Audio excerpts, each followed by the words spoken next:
Ladies and gentlemen, please rise and remove your attendance. The playing of our national anthem, followed by the Pledge of Allegiance and a moment of silence.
One nation, under God, indivisible, with liberty and justice for all. Please remain standing for a moment of silence.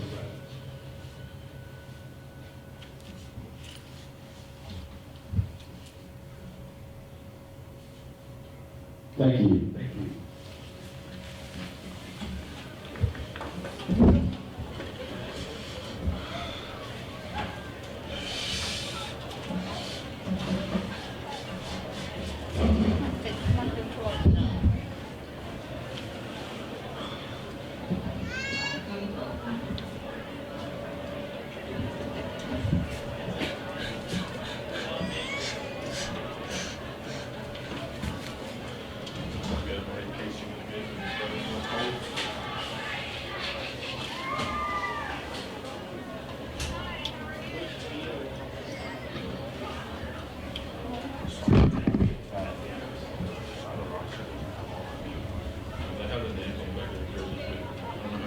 style is, but mine's not good. So I hope you can see. I can shoot.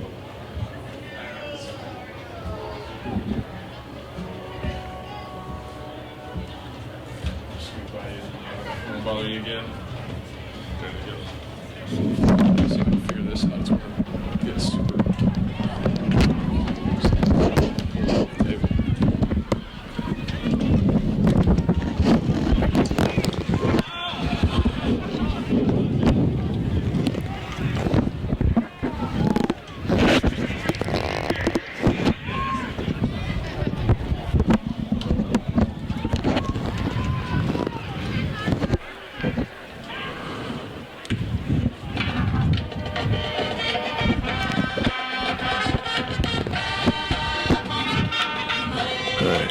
Ladies and gentlemen, and welcome to Ryan Stadium for Week 9 of Arkansas High School football. Tonight's contest, Gravett is playing host to the Shiloh Christian Saints. Gravett coming in with a 4-4 overall record. Shiloh with a 6-2 record. A lot of playoff implication for seeding going on tonight. Both teams possibly looking at a 3 or 4 seed, depending with a lot of other things that could possibly happen, though. Tonight is senior night in Gravett. I can't remember how many seniors were honored earlier tonight, but congratulations to those seniors. Let's go out with a bang here on senior night. So I'm Ethan McKenzie, joined alongside by John Kaiser. John, last week you had it come off a highly, I guess you can say, offensive show in Huntsville. What's some things to take away from that, the positives and the negatives? Well, for the positives, obviously they ran the ball really well. Tajay White had over 180 yards rushing, and Austin Bragg had another 200-yard plus game. But to take away from that, the passing game was almost inexistent. It was extinct. Had a couple decent plays in the passing game. There was a pop pass after Brandon Ballard that went into the end zone. That went into the end zone, and that's about it. But other than that, it's pretty solid offensive performance. I mean, 62 points. Right, and holding Huntsville's offense to, which is an improved offense, still not, one of the tier ones. Tonight, though, as you see the captains approaching, you see alongside Coach Duke Mobley in his 27th year, I believe, here in Gravett. He's coached brothers, he's coached dads, he's coached a lot of people here in his time at Gravett. Tonight is set to be his last home game. If you can tune in to the PA real quick.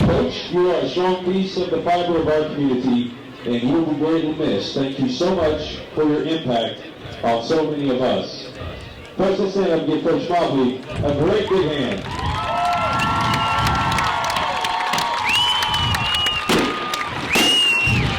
As fireworks go off for Coach Mobley tonight, hopefully see a lot of those for Gravett's offense. Yeah. That's kind of cool. Coach Mobley flipping the coin actually tonight. It appears Shiloh has won the toss. Gravett is going to elect to defend the north end zone. So talking about the Saints here for a little bit, their offense is, they're going to want to move fast. They like to spread the field out. They like to throw it around. They have a good quarterback in Landon Brown, a good strong arm, and then some guys like Jarrett Russ and Jake Nelson out on the edge. So what's Gravett's defense going to have to do tonight to contain those, I guess you say, those skill asset players? Well, I really think you got to contain the big play. You got to make them have to, stay behind the chains. You got to make them have to slow their offense down. You can't let Jared Russ go for 20-yard run and then come back and take that shot. You got to keep them the minimum yardage. You got to keep them coming off them. If you let the Saint offense get going, it's going to be extremely hard to stop them. And if you let them get going, I don't know if they will stop them. So you gotta force your will quick and early. Right. And tonight is senior night, so there's going to be a little extra pep and a little extra motivation, especially for those seniors who could potentially be playing their last game here. But like we said, if Gravett does go on to win tonight, which we have 4 quarters of football left to play, and then goes on to win next week at Gentry, Gravett could finish the 3rd seed and would host their first-round playoff game. So there's kind of a lot on the line tonight. So we're about 40 seconds, a little over 40 seconds away from kickoff. Like we said, Shiloh won the toss. They elected to receive. And Gravett will defend the north end zone. a little windy out tonight. The flag is kind of standing still, but we were also in, if you remember, in this half bowl, so it's kind of different from this side. And it's going to be a cold one tonight, and if the wind can pick up down on the field, that could be undoubtedly in Gravett's favor, as Shiloh, at least on the stats, and lived on a film, they look like they pass the ball a little bit more. It is a little more difficult when the weather is a little chilly and the hands get kind of cold out there. They kind of turn into bricks, and like we said, Brown does have a very strong arm. Sometimes strong arms can get you in trouble too, though, because of touch. But I imagine if they have watched film, which I know that they have, and they have seen the previous 8 games from Gravett, look for Shiloh probably to take a lot of shots, especially early in the game, down the field, and look for those guys to just get those yards after catch. There's a guy on this Shiloh team that a lot of people will probably recognize. It's number 11, Jared Russ. He's originally from Gravett, went there a couple years ago, and is now their starting tailback for tonight. Watch out for Gravett to really try to contain him. So Childress has the ball teed up. He has the whistle from the official, and we are underway here in Gravett. High kick, going to have a return. It's going to be fielded at about the 12, giving chase. And he's going to be brought down just about the 25-yard line. So the Saints offense will take over from there. There goes Hunter Cole on the tackle. Well, and another key victory I didn't mention earlier, Gravett's defense has got to get to the quarterback tonight. He's got a huge arm, and he's very talented, but when you get to him, he kind of worries a little bit, and he makes some questionable decisions. They got to get to him tonight. Yep. So Brown and the Saints offense come out, trips to his right, single receiver to his left, one man in the backfield with him.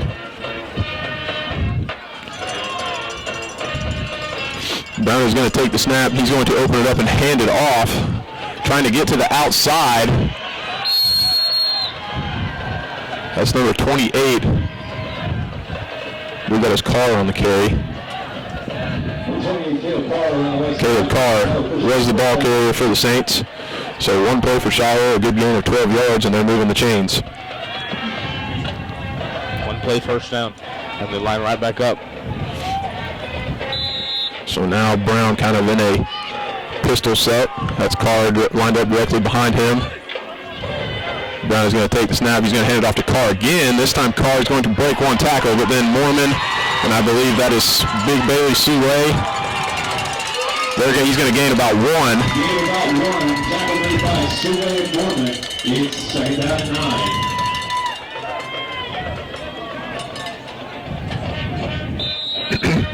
So second and 9 now for the Saints. Brown going to be in an empty set backfield. He's got quads to the top of your screen, one man to the bottom. O'Brien is the man in single coverage.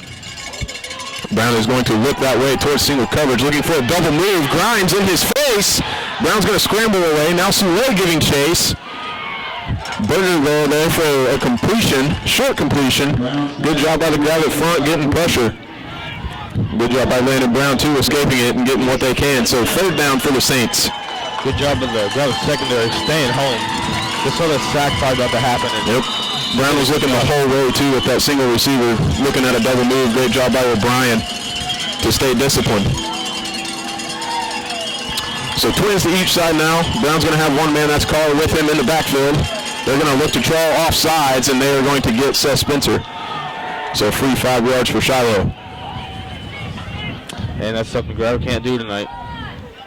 And it's going to bring up a third and short. It's going to bring up a third and short instead of a third and 7.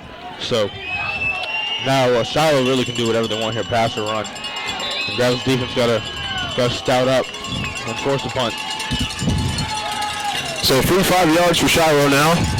Once again, Brown is going to be by himself in the backfield, a kind of an offset bunch quad set to the top of your screen. One man to the bottom. That is O'Brien again in coverage at the bottom. He's going to motion Russ. He's going to fake to Russ. Brown's going to pull it himself. Mormon's going to hit him. The ball's going to come out, and Gravett's got it. Great job by Brady Mormon putting his hat on the football. Brown coughing it up, and Spencer coming up with it. And a huge play for the defense. And a turnover forced by the Lions. And if you follow Live Letterman on Twitter. They talked about that. They talked about how turnovers will have to be forced tonight, and that's the first one on the first drive, and it could be a big momentum swing for Gravett right now. So Brown did have the first down, but he coughs it up, and Gravett has great field position for their first drive. So White and the Lion offense come out. They're going to line up in an I set. It's Grimes your fullback, O'Brien your tailback. Rachel's going to go in motion to offset it. Mormon will move up. Going to open up, hand it to O'Brien. O'Brien's going to fall forward for a good gain of maybe 4. So good first play for scrimmage. Look for Gravett to do that a lot tonight. Mr. Galloway coming in clutch, giving us a shot of the roster. Thank you, Mr. Galloway. And they're going to line back up in that single back set. It's a bunch set now. Now they're going to shift over to the strong side of the field. They're going to run a sweep with O'Brien. O'Brien looking for a block. He's got a little bit of a hole. He's going to pick up another gain of about 4. So it'll be 3rd and about 2 coming up. That's where Gravett wants to be in this whole game. It's 3rd. If they want to get in 3rd down, it's 3rd and short. That's their strength right there, is to run the game. Yep. They're going to run in that monster package here, it looks like, for a big 3rd down. If they don't get this, you think Gravett might go for it? Why not? So that's Sule and Teichman. They're going to try to go blow up that hole. They're going to hand it off to O'Brien. O'Brien's going to have the first. Short gain. Blow the whistle, Mr. Referee. He stopped. Thank you. So that is a first down for the Lions. Got just enough and a fresh set of downs. And Gravett starting out good tonight. Turnover and a first down on 3 plays. 3 run plays at that. Expecting them to keep running. Yeah. I think it would be interesting to see if Gravett would kind of take the same approach like they did against P. Ridge to kind of work the play clock, because Shiloh likes to move so quick. So twins to each side for White. First down. This time looking to throw. It's a short route, and it's going to be picked off. Overthrown. Slant route. Overthrew Ballard. And that's Micah Button, I believe. Well, you saw 3 straight run plays from Gravett that worked well, and they go to the pass game. It doesn't work out, and an interception by Tajay White here. See, there's Blake Thompson on the interception for the Saints. Ball overthrown from White to Ballard. So Gravett has promising field position, gets a first down, and turns it right back over to the Saints. Brown in shotgun formation now. I believe that is Russ in the backfield with him. Twins to each side. He's going to bobble the snap, look to throw. Little pop screen out to the edge. Ballard there to take him down for a short gain. Be second down about 5 yards. Shiloh's first play, a little bit of a broken play, it looks like. Once again, Gravett's defense really got to get pressure. If not, this guy's going to really throw the ball well tonight. So 2nd and 6 now for the Saints. Brown going to go back to that same play out on the edge.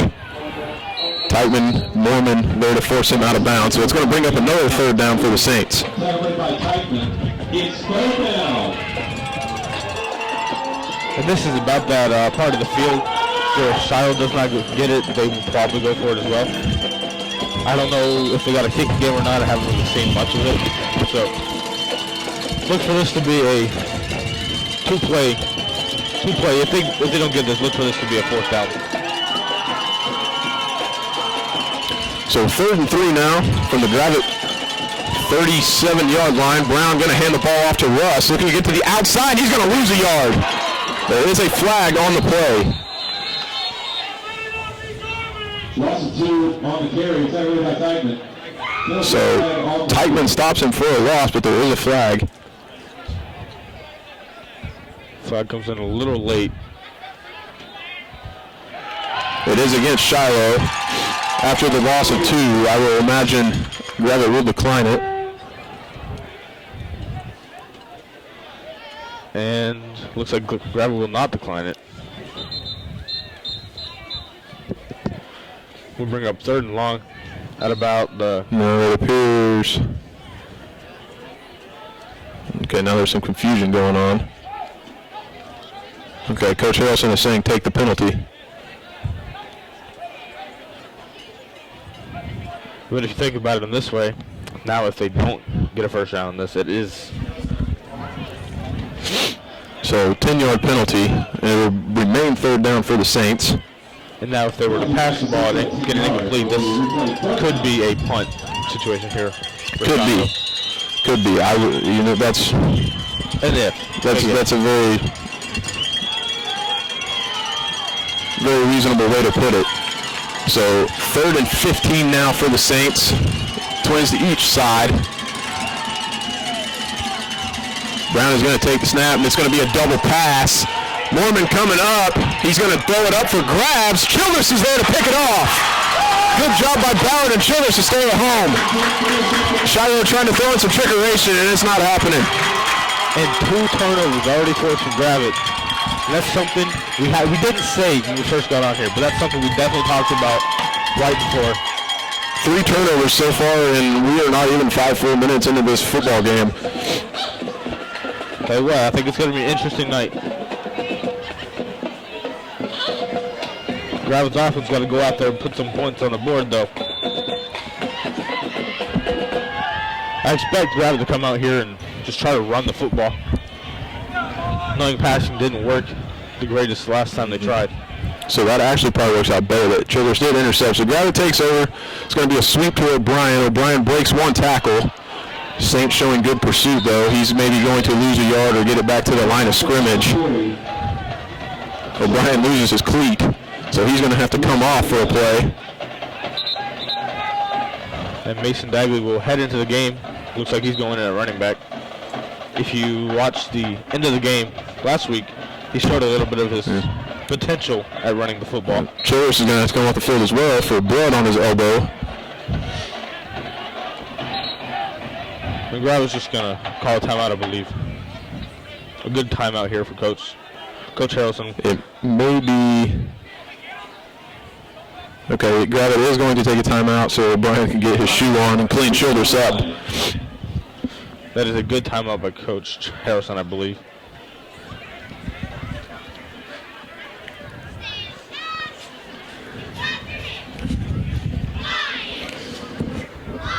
So during this timeout, we'd like to give a shout out to one of our sponsors. Teasley Drug has been serving the pharmaceutical needs of the Gravett area for over 30 years since Ron Teasley began the business in 1984. Now under the direction of Ron's daughter Lindsay and her husband Ryan, Teasley Drug continues to provide their customers with professional service and genuine care. Their goal is to use the core principles established by Ron and his wife Linda to always be a family-owned and community-oriented pharmacy. Teasley Drug's passion is to maximize your patient experience through a superior level of care and to provide quality products at a competitive price. Call Teasley Drug at 787-5966 or stop by and see them at 205 Atlanta Street. Here we go. You got doubles, the top and the bottom. What do you think they're going to do here? Run. They're just going to, I would imagine, right here to probably try to just get Shiloh spread out and see if O'Brien can run in between the tackles here. The safety is cheated over towards the side of O'Brien. So 2nd and 9 now. White's going to take the snap. He's going to fake it this time. He's got some room to run. It's going to be good enough for a first down. Once again, key on O'Brien. Good job by White. And that's where White has been so dangerous this year. And I would bring up something that is very important to this Gravett football team. Jared Barker, starting right tackle, cannot go tonight. Suffered an injury in practice. And normal right guard, Bo Hamilton, will be playing right tackle tonight. And senior Nathan Groover will be playing. So White calling his own number again, pulling from O'Brien. White on the carry. Chase Palmer. Is he hurt? Showing it's 2nd down.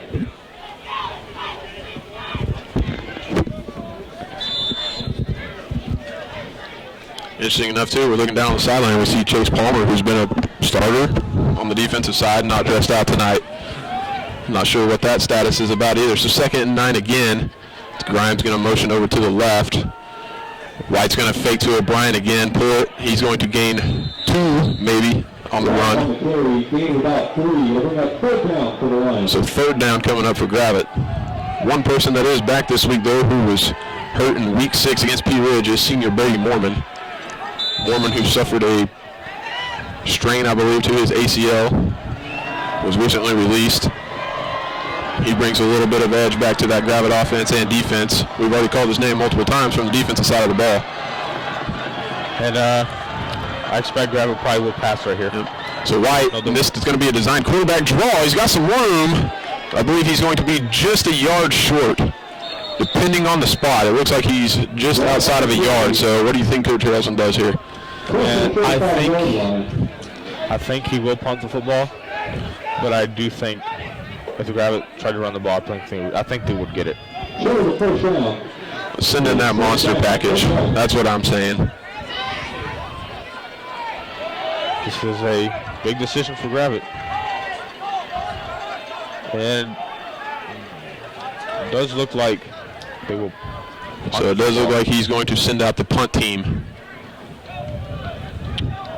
Probably I would have said go for it, but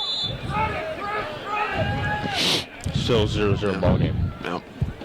And Shiloh has turned it over on both possessions. So Childress in punt formation.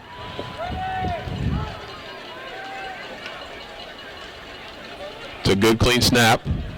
Childress gets an end over end punt away. Looks like Berger is going to touch it, but then Shiloh is going to pick it up.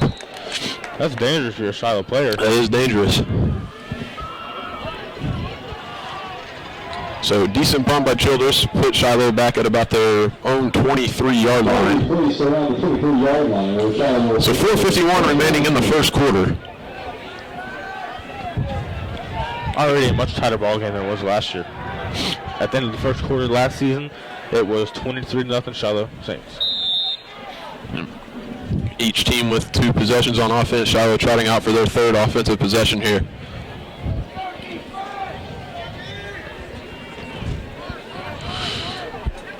So Brown and the Saints coming back out. He's going to have twins to each side. Russ is in the backfield with him. Brown looking to throw now. Good play by Ballard. I'm not sure if the ball was caught. I believe it was. Ballard made a good break on the football. It is complete. Brandon Ballard, in my opinion, is a key factor in today's game. He's got to have an outstanding performance there. It's big number 82, Reagan Neal. He's listed at 6 foot, 204 pounds. Ballard coming in from that corner position. That was a good catch. It was a good catch. Good collision, too, at the point of the football as well. So now Shiloh going to come out with a quad bunch set to the right. That's the short side of the field. Now that's Russ going to motion the backfield with Brown. Brown's going to take the snap. He's going to fake to Russ, call his own number. He's going to lower his shoulder, and Mason Dagley's going to drop him after a gain of about 6. So it'll be 3rd and 2 for the Saints. So another big 3rd down coming up here for the Shiloh offense. And Shiloh put another 3rd down. They've been a lot tonight. This is a pretty big play for both sides. If Gravett can force a punt here, they can keep the game. They can keep the game in check. So 3rd down for the Saints. Play clock at 7 seconds. Brown checking to his sideline. Now he's going to move Russ to his left. 2 seconds on the play clock. They're not going to get it off. Did they get the timeout? They're going to give them the timeout. So Shiloh is going to burn a timeout. Timeout, Shiloh Christian. Thanksgiving tonight's 5th quarter will be at Heritage Baptist Church. H&K Heating and Air has been providing top-notch heating and air service in Northwest Arkansas since 1999. When your home gets uncomfortable, be sure and call your comfort specialist, H&K Heating and Air. Specializing in today's technologically advanced heating and air systems, H&K is ready to become the call you make during emergencies for maintenance and installation. You can contact H&K at 479-366-1691. You can also check them out on Facebook. Just search H&K Heating and Air. And once again, a 3rd and short for Shiloh Christian, a big play. Here, Gravett can stop them and force a punt. Neither offense has really not been too great to start the first quarter. It's honestly something I didn't expect to see happening. Said week 9, there's some playoff implications for seeding going on right now. It's senior night. A lot of emotion, a lot of adrenaline. Just got to keep it for 4 quarters. So once again, after the Shiloh timeout, 3:17 remaining to go in the opening quarter. Trips to the right. One man in the backfield with Brown. That is Thompson to the bottom. He's going to motion from right to left. It's going to be a designed little pop route. I believe that's Nelson who's going to be making the catch, and it's going to be good enough for a first down. And that's a really long pass tonight. Really forward to attempt the double pass, but maybe they're trying to do that because Gravett likes to play off a little bit. So now Shiloh quickly to the line, first down. About the 30, their own 36-yard line. Brown has twins to each side, one man. That is Russ in the backfield with him. Grimes showing pressure off the edge. Brown looking downfield. He's got a man wide open, and it's overthrown. And a blown coverage by the Gravett Lions, something you've seen a lot this week. That was Jake Nelson running by himself down the hash. Brown just overthrows him just a little bit. So Gravett avoids the big play there. Yeah, that's something that cannot happen again. If it happens again, I guarantee you Shiloh will connect on it. Anyway, that'll bring up a 2nd and 10. And we'll... all it was Neal and Nelson. They just kind of crossed routes right there. Neal went down the numbers as Nelson made his way to the hash, and he just got lost. So 2nd and 10 now. Brown taking the snap, looking to throw. Short slant route there. Childress on the coverage. He's going to take him down short of a first down, but a good gain on 2nd and 10. And it'll be 3rd and 2. Brown's pass agreed to Gravett. Another 3rd and short for Shiloh.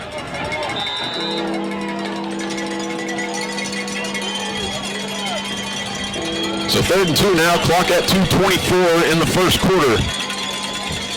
Stacked offset here for the Saints offense. Brown's going to run a sweep with Russ. Russ is going to have the first down before he slides out of bounds at midfield. That was a well-blocked play by the Shiloh Christian.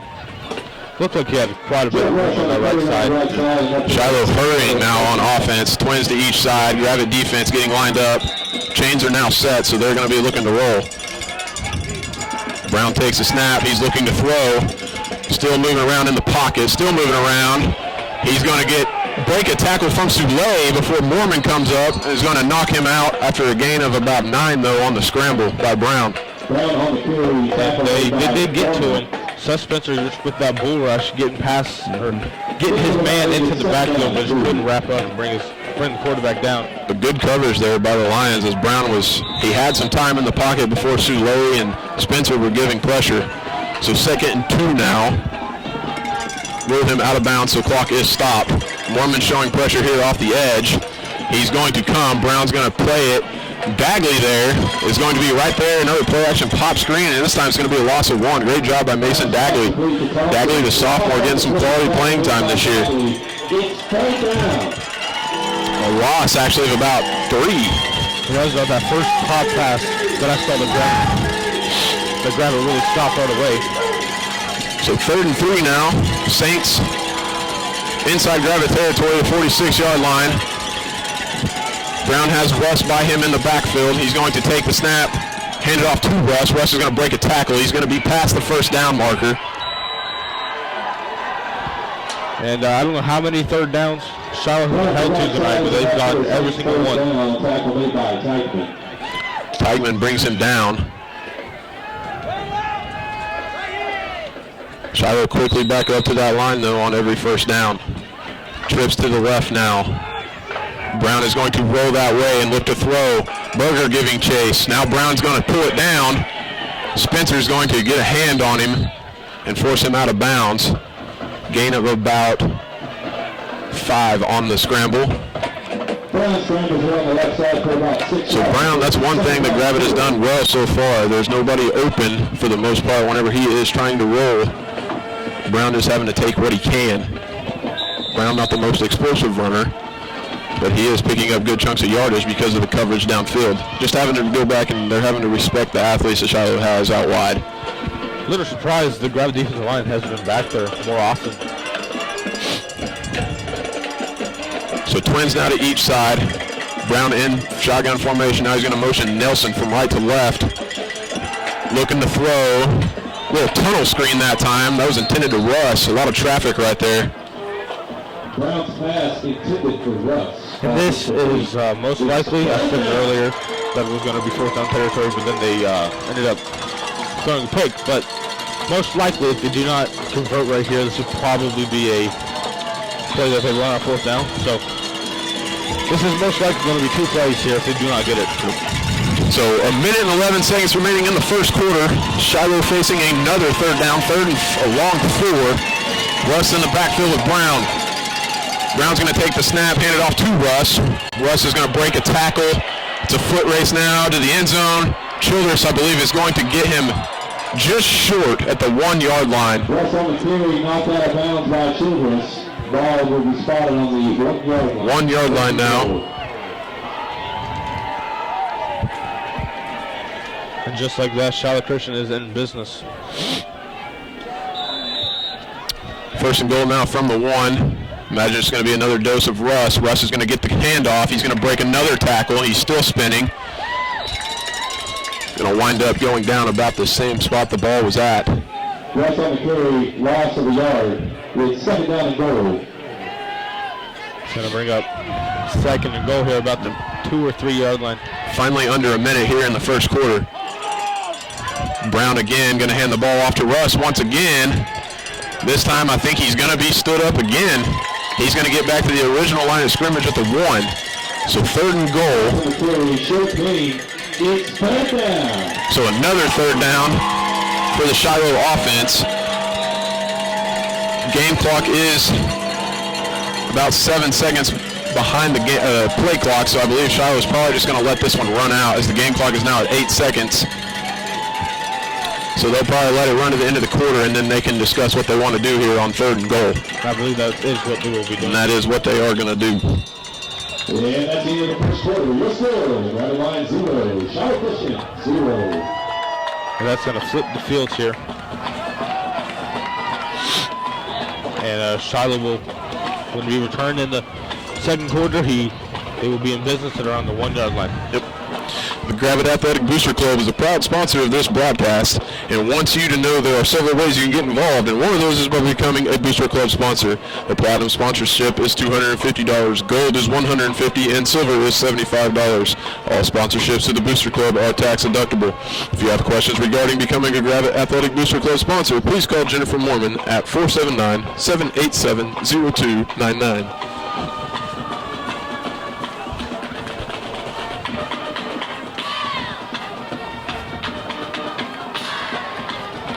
And if Shiloh manages to get in the end zone on this possession, it'll be interesting to see what the Gravett offense can come back out here and do. So another third down, this time third and goal for the Saints. And like John mentioned earlier, we are not sure what kind of kicking game Shiloh has, so if they are stopped again, could possibly look for them to still have 2 chances to put 6 on the board.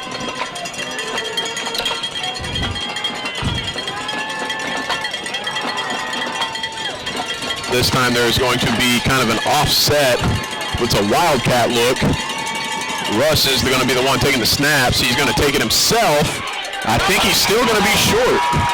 We're waiting to see the call, And it appears we have the football too. Brady Mormon coming up off the pile. There's still been no call. Touchback. Ball came loose. Brady Mormon recovers. It is a touchback. Another stand by the Gravett defense. Wow. 3 turnovers, 3 possessions, man. I'll tell you what, Man. Gravett is not trying to lose tonight. Great defensive stand there. 3 goal line stands in a row. I mean, I'll tell you what, this Gravett team doesn't want to, if this offense doesn't want to go out there and score points, I don't know what's going to make them want to. So after the fumble or strip, whatever happened, Mormon goes down the end zone. So Gravett, the result of the touchback, takes over at their own 20. White's going to hand the ball off to O'Brien. O'Brien making a cut, still running hard. Good run by Austin on first down, a gain of about 9. And a game like 9 yards on first down, that is huge for a Gravett offense that loves to run the football. That brings up a second basically 2 plays here they can try to run the ball and get the first down. Gravett offense, if they could get a click right here, it'd be a great timing. So shotgun handed off. Now going to fake to O'Brien this time. White calls his own number. He's going to have the first down. Just kind of a mix and match kind of going on with White and O'Brien running the football. I believe there is going to be a sideline warning on the Shiloh bench.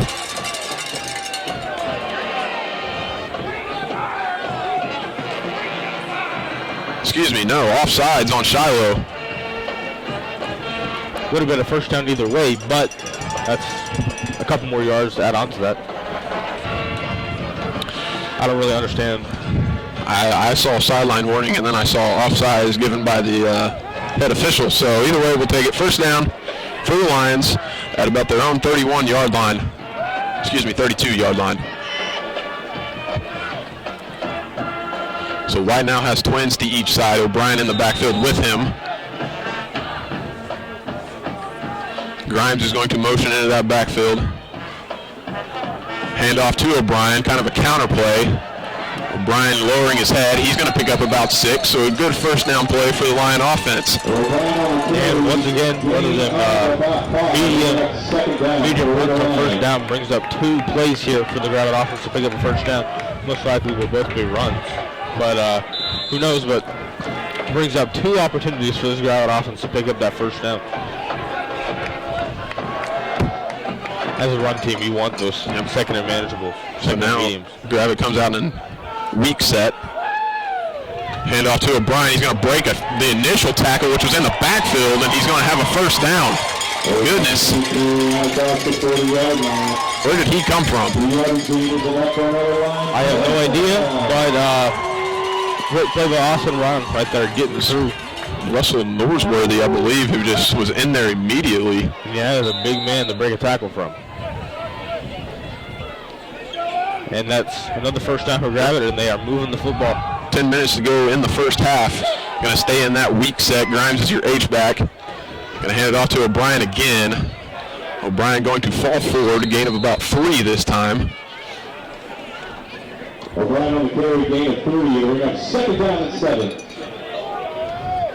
And you wonder if Gravett's offensive line not being at full strength tonight has anything to do with how the football is not being ran as dominantly, but it's starting to pick up.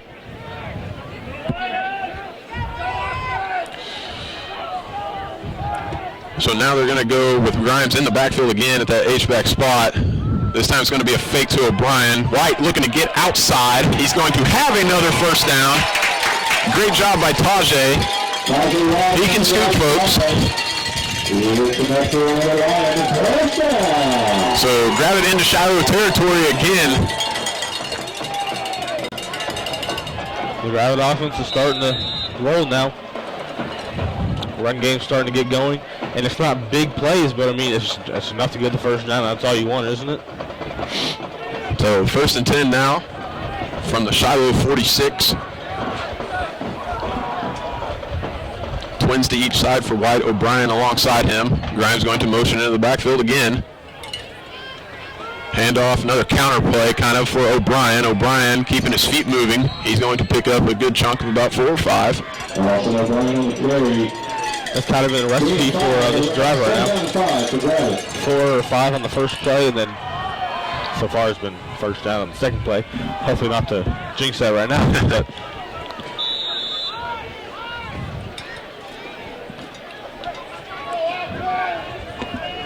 Second and 5 now. Clock at 8 minutes and 20 seconds to go in the first half. Grimes again in there. Run with O'Brien. O'Brien's going to lower his shoulder. He gets through the hole quick. Good gain of about 10 for O'Brien and another first down for the Lion offense. You know, when you got the leading rusher in the 1-4A, keep giving him the football. And not only in the 1-4A, he is 3rd in the entire state in rushing right now. Very nice. I believe he has a little over 1,500, maybe 1,600. But he's been very impressive and easily one of the best running backs in the entire state. Be shocked if he doesn't get all state, in my opinion. So now Grimes is in that H-back position again. This time it's a design keeper for White. White looking for some room to run. He's going to have a good pickup. There's a flag on the play. Looks like that came in a little bit late. That's more than likely going to be a holding. If so, that's a bad break for this Gravett offense. But they're going to tag number 65, the right guard. And that is senior Nathan Groover going in place of Bo Hamilton, who had to go out of right tackle. Flag is against the Lions.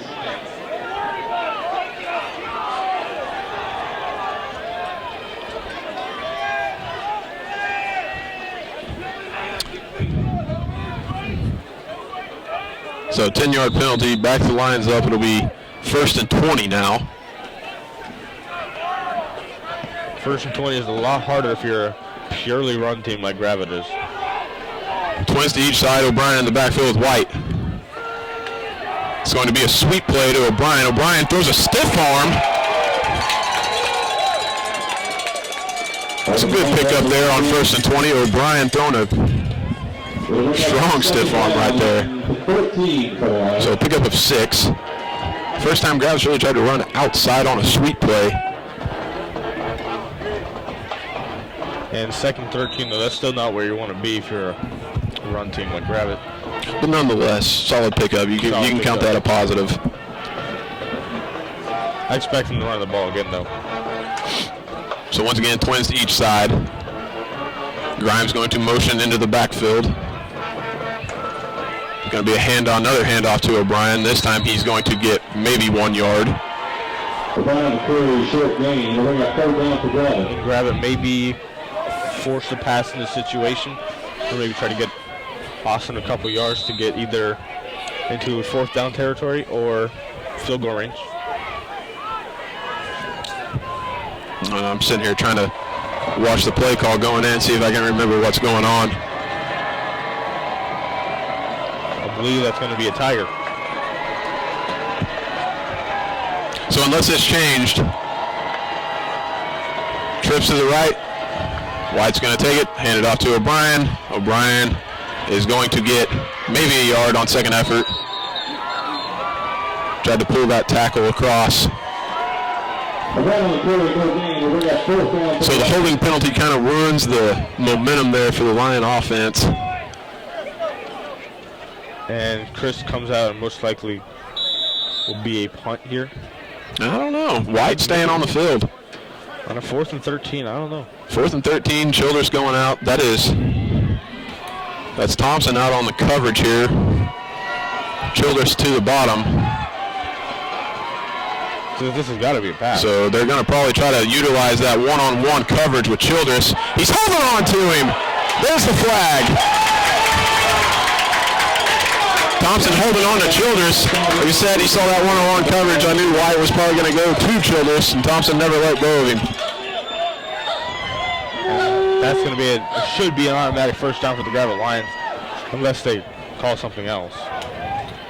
So it is pass interference on the Saints, and that is a 15-yard penalty and automatic 1st down. And that was clear as day, and if they wouldn't have called that, I would have been pretty livid up here. And that's going to give Gravett a 1st down, and momentum could be right back in that offense.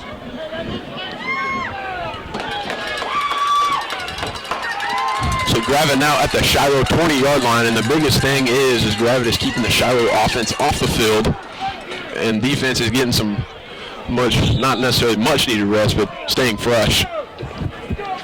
So 1st and 10 now after the penalty. Monster set comes in. Monster set comes in. That's Teichman and Sule in the backfield, along with O'Brien. O'Brien's going to motion out to the right. It's going to be a run for White. White's going to lower his head behind those 2 big men and pick up 4. And speaking of the clock, if Gravett could score here with little time left, not only would Shiloh have to quickly go down the field, but if they couldn't score, then Gravett would get the ball back, and Gravett looking like they would be in good chances. So now Sule and Teichman come off. Grimes back in at the H-back. Mormon's going to motion from right to left. That should be on the defense because he was in the neutral zone, so that should be on Shiloh. defensive lineman pointed at Aiden Patton, but Yeah. Whoa. what? That should have been on the defense because he was in the neutral zone. And when he draws contact, that should be on the defense. The whole play. He pointed at Aiden Patton, and Aiden Patton, I'm telling you, did not move one bit. I'm not really sure about that one. He motioned that it was on the defense at first and then changed it to offense. So let's see what Coach Harrelson does here now. Mormon was coming in motion from right to left. Now it's a stacked twin set here. White gonna fake it and throw the ball to O'Brien, but it's going to be incomplete. RPO there for White. And the play was there. Austin had some room there. And Austin did have some room. Got his eyes upfield before securing the football. Surprise mistake by Austin O'Brien. And if you were Coach Harrison, what do you call right here? Run it.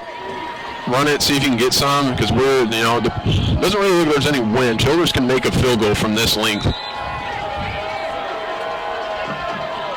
And at this point right now, 3 is better than 0. I'd much rather have 7. I would much rather have 7, but a lead is a lead. So I imagine here we'll see what we can do. Grimes is in the backfield with White, trips to the right. Shiloh showing pressure up the middle. There's going to be another flag on the play. This time it may be on Gravett because of Shiloh showing pressure, and it is going to be on the Lions. Caution against the Lions. 5-yard penalty. Short goal down. And that could have knocked Gravett out of field goal range right there. Very well could have. Imagine Coach might just try to get enough yards to get back into that range for Chris Childress.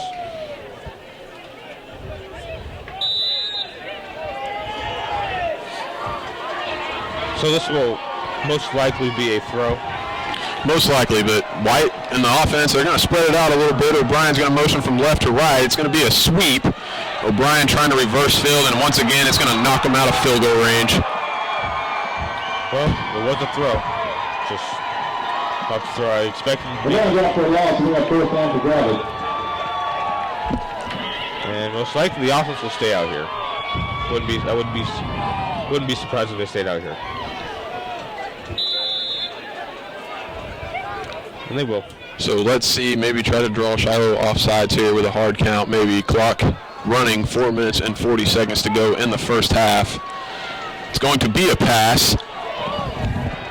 And pass was intended for Mormon, and he just got cleaned, and there was no flag.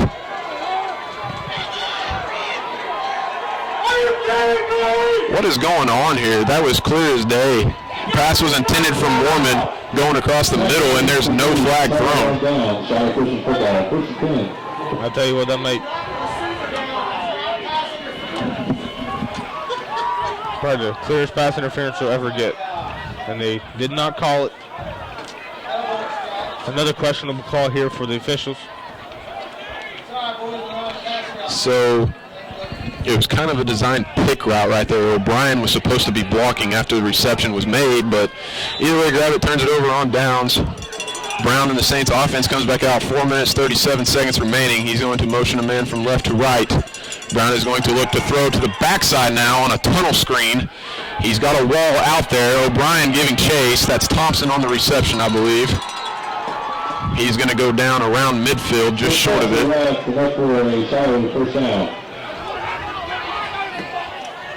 And Coach Harrison on the sideline is livid after that, and I would be too. And that's first down for Shiloh with 4 minutes and 28 seconds left. I was trying to just keep them off the scoreboard going into the half. If we can keep them off the scoreboard or even 3 points, that is a definite win. So now trips again to Brown's right. 1 man to the left, 1 man in the backfield. Brown going to roll to the right, looking to throw again. Nobody open. Berger there. Berger wrap him up. He's going to throw it away. They're going to say he had a receiver in the area. He was outside of the pocket, so Brown throws it away while he's wrapped up with Berger. And the quarterback doing a good job staying up there to be able to eat that ball away and not take that loss of 5. Brown stands about 5'11", but he has a good stocky build. So good center of gravity under him. Good coverage, though, by the Gravett defense. Let's hope that can remain. So now twins to each side. Russ in the backfield with Brown. 2nd and 10. Brown looking to throw, still looking downfield for Nelson. And it's going to be incomplete. Good coverage by Brendan Ballard. Ballard with Nelson step for step. Yep. Not a bad thrown ball either. Great coverage. I was going to say he had a stride there. Brendan Ballard's had a pretty good game tonight. Like I said earlier in the stream, that he was key. He was key tonight, and he's been good. He's going to bring up a 3rd and 10. Most definite passing situation. Yep. So passing situation, stacked twins to each side. Possibly look for another screen here from the Saints. Brown going to open. It is a screen pass. It's a middle screen, and it's going to be knocked down. Great job. That's Spencer staying home. Great discipline, 72. That's going to be 3 and out to the Shiloh offense. Give that man a sticker when you watch film in the morning. That deserves a sticker. It looks like Shiloh offense might be staying out on the field. I'm not sure what their punt team looks like. Normally, their quarterback will scoot back and pooch it, and that's what they're going to do. And Brady Mormon will go back to return. Nice to see him back there after a couple of weeks. It's not going to be can't be too cautious, though. Let's stay in good coverage here because you never know. Shiloh could throw the football. It is a little dangerous for the quarterback to runner. So Brown he's just going to pooch it away. Mormon going to give a Peter call. It's going to bounce out of bounds, see where they mark it at about that 20-19 yard line. So Gravett's offense, 3:55 remaining to go in the first half. We still have a 0-0 ball game, folks. Is this what I thought it would be? No. Did I think there's going to be points on the board? Probably, yeah. I'll take it, though. I'll take it. Pretty much, though, if you look at it this way from offensive production, you kind of going to give Gravett the advantage here. It's been pretty even. It's just, as far as you look at clock management and getting small chunks of yardage each time.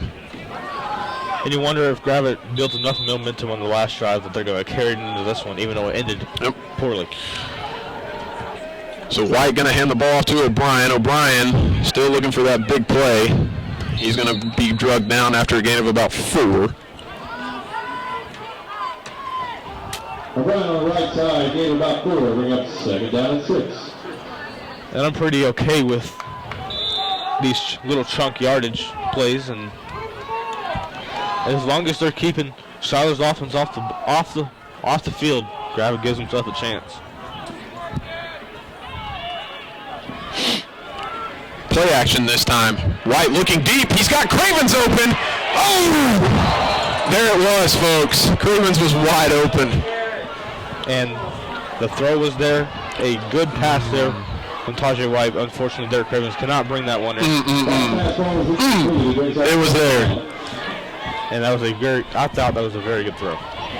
That ball was well thrown. Very catchable. Now, do we know if Cravens would have scored? I don't know, but very well designed, good play action. Just off the fingers of Cravens. So Gravett takes a shot. 3rd and 6 now. Ball on their own 24. 3:17 remaining in the first half. White looking to throw again. It's complete. No, Childress is going to drop the football. Boys, look the football all the way in. And Gravett will go 3 and out and we'll punt the football. So we're going to need Childress to get a good punt off here. Otherwise, Shiloh will have decent field position. Get a kick and hopefully it rolls. Missed opportunities. The old QB in me got excited on that pass to Cravens. I thought it was going to be executed. Punt is away, end over end kick. It's going to take a Gravett bounce all the way inside the 35. Shiloh came after the ball. So this punt rolls around the 32-yard line. Shiloh Christian will take over. So Shiloh Christian will take over at about their own 33-yard line. 3 minutes and 2 seconds remaining in the first half. And you know, if you're a Gravett fan, it's a little frustrating. 2 balls that are right on the money. Should have been caught. And it just makes you cringe a little bit. But Still 0-0. Not like the games. Especially with it being a cold night, that just the development of that play, it kind of warmed you up inside. It's different. We can also see everything up here from where we're at.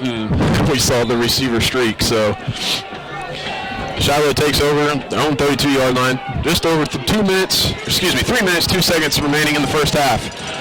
Brown has 20 each side. Russ in the backfield with him. Gravett crowd starting to make some noise. Nelson going to motion over. Brown looking to throw. He's going to have a man wide open right over the middle. That is Nelson. It's going to be inside Gravett territory.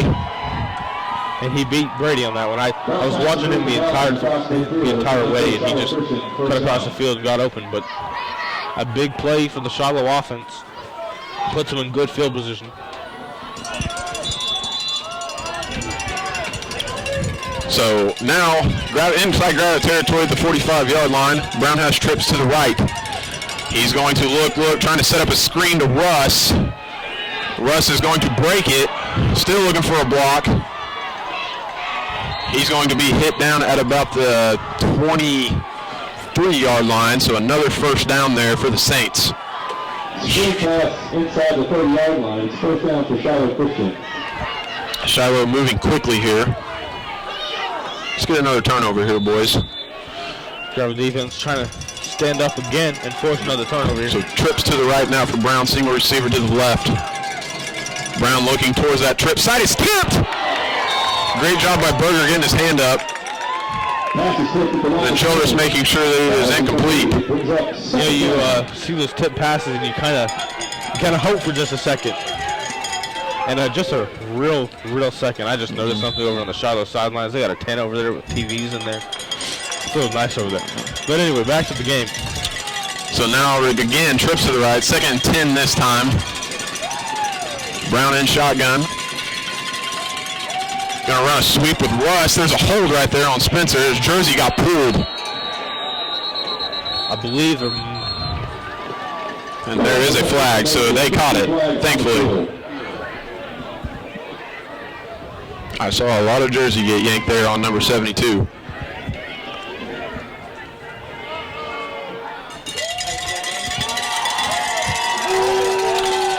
So back Shiloh up 10.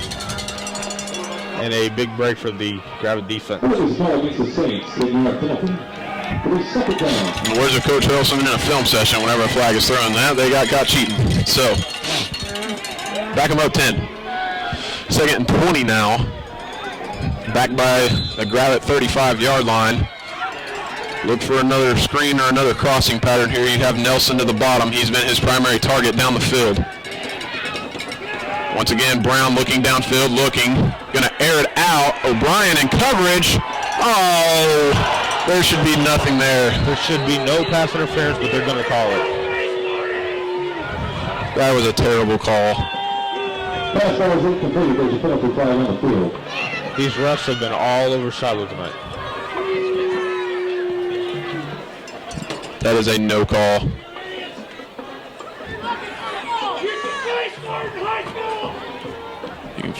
Pass interference is a call against the line. So an automatic first down for the Saints. And there was an obvious pass interference down here at the Gravett's possession earlier. No call, and that one was an obvious no call. And they called it. And, well, Shiloh's getting all the help they can get. And it will be 2nd down, not an automatic first down, but okay. Still a big 15-yard chunk. 2nd and 7 now. So basically the holding penalty is erased.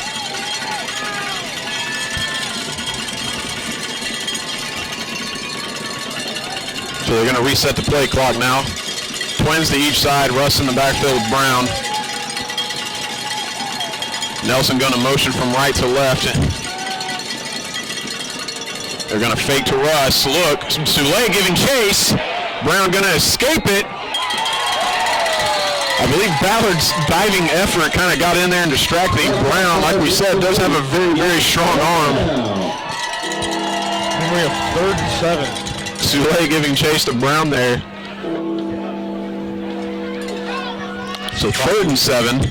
Probably going to be, if Shiloh doesn't convert here, it'll most likely be a 4-down series.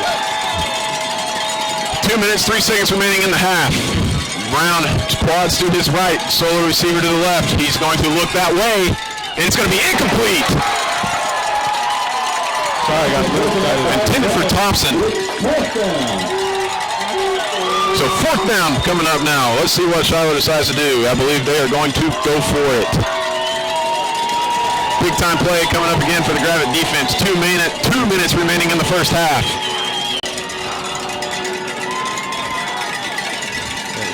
4th and 7, a huge play here with the Gravett defense. They have to stop them. Twins to each side. Russ in the backfield with Brown. Brown takes the snap, looking to throw, still looking. Grimes giving chase. It's going to be incomplete, and Gravett takes over. Great coverage downfield. Fourth turnover of the night for the Shiloh Saints. Gravett defensively has played an outstanding ball game. I'm not sure even if that pass was completed that it would have been a first down. I don't believe so either, and another huge stand by the Gravett defense. So 1 minute 52 seconds remaining in the half. Each team with 2 timeouts.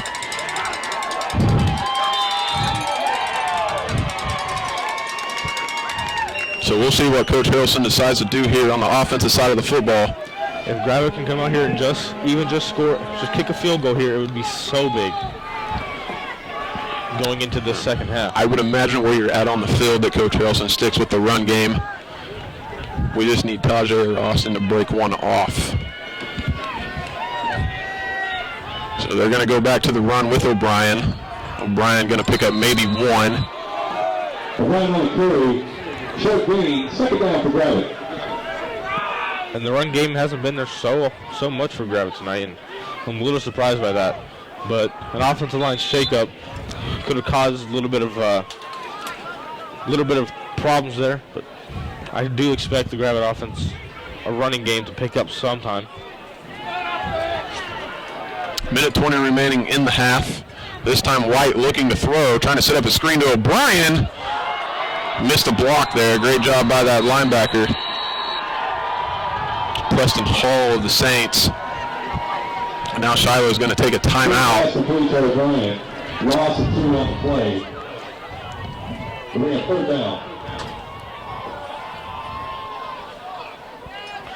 And you know, if you looked at the scoreboard, you saw 0 points from Gravett, you expect this game probably not to be very close right now. But in fact, it is tied 0-0. KD Photography is a first-year sponsor for Lion Letterman.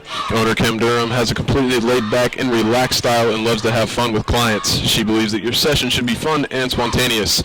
You can check out her portfolio by visiting her website at iweatherkd.com, or you can give her a call or text at 479-366-2476, or follow her on social media by searching KD Photography.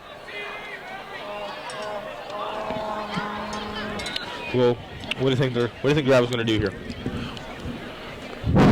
Run the football. Make Shiloh use that last time out. And even if they do not get the first down here, most likely will be under a minute to go here, and probably at least say 50 yards for Shiloh to go.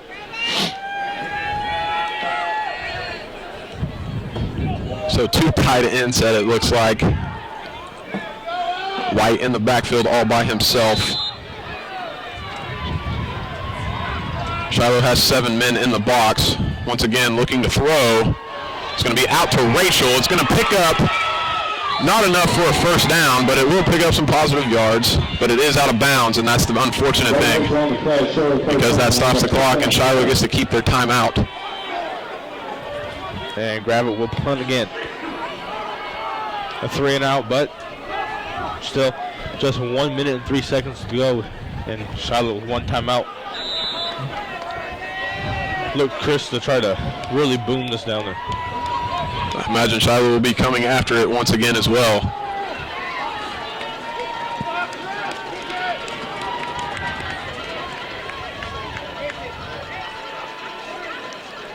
Snap is away.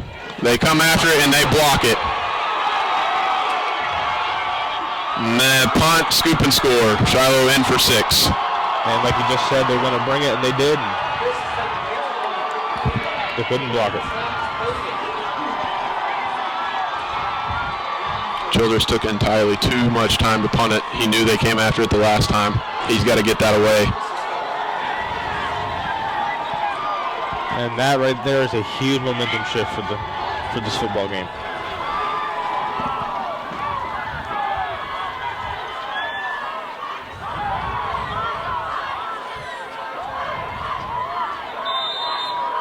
And it looks like Shiloh's going to go for 2. Or not. Looks like they're going to try to run on the extra point team here. 10 seconds on the play clock. They're still running guys on and off.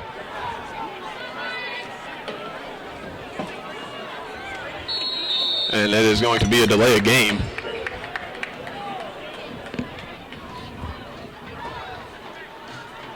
Delay game is a call against the Saints. And that was a disappointing play right there if you're tuning in for Gravett. Gravett played an outstanding first half defensively, and unfortunately it was the kicking team that led up the touchdown. Good snap. Just Childress needs to get it away a little bit quicker next time, if there is a next time. High snap, gets it down. Low kick. It's no good. Looked no good. It looked wide right from up here, but it looked way wide. They say good. Well, we had a little bit of a break here. 54 seconds remaining in the half. I expect the Gravett offense probably just try to take this into the half as it is.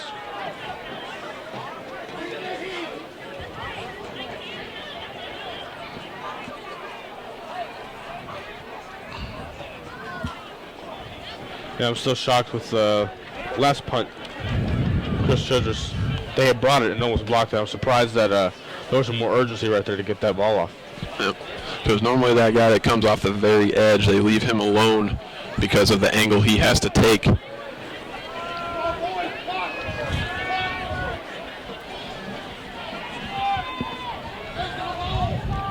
And Rachel back to return. It would be huge here if you could get a big one. That is 14. Logan Rachel back deep to return the kick for the Lions.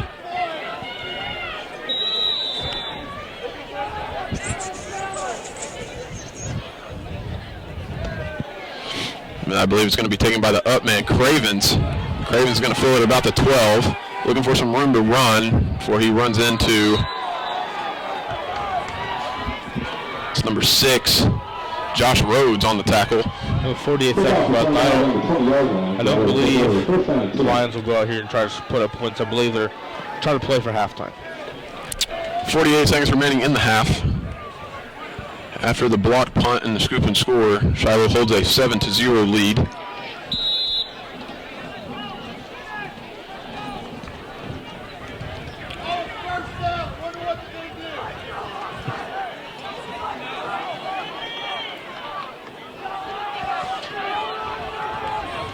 Unless there's a big play from the running game, I imagine this will be one of the last few plays. Design quarterback draw for White. White's going to be tripped up after a gain of about 1. White on the carry, short gain, second down. I'd like to go back a little bit earlier in the game. That missed pass interference down earlier. Probably could have been a key part of the game earlier. But then again, also Gravett kind of negated it themselves with that holding penalty. Yep.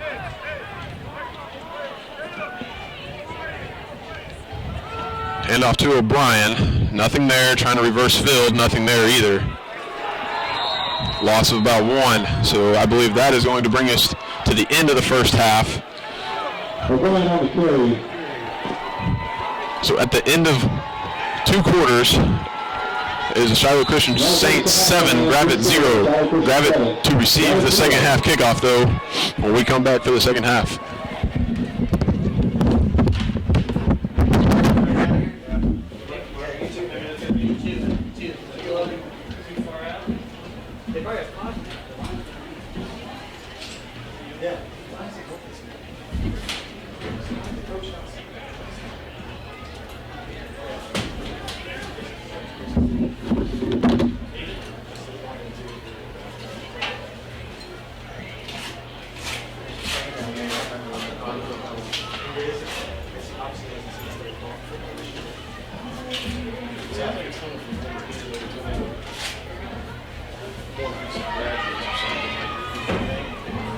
and gentlemen, please welcome to the field your 2017-18 Gravette High School cheerleaders.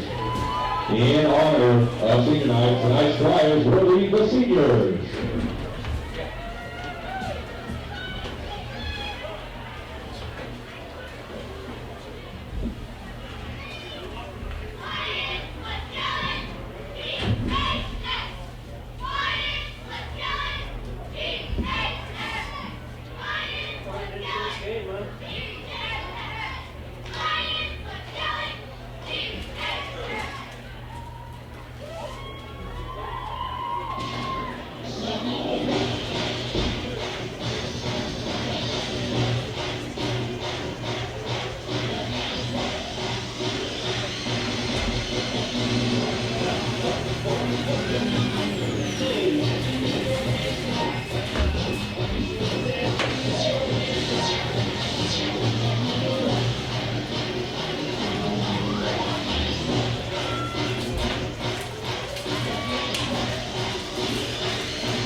The main ingredient.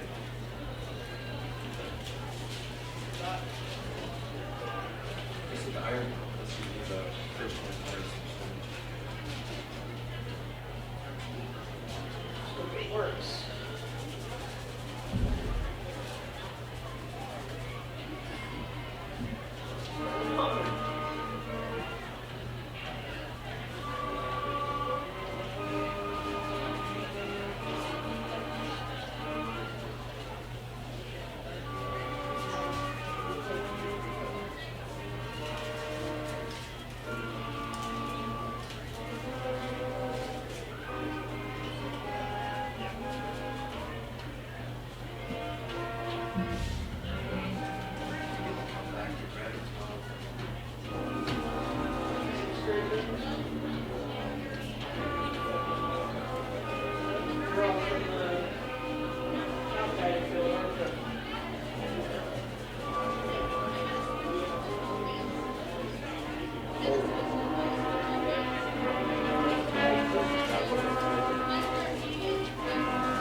stay steady for a while.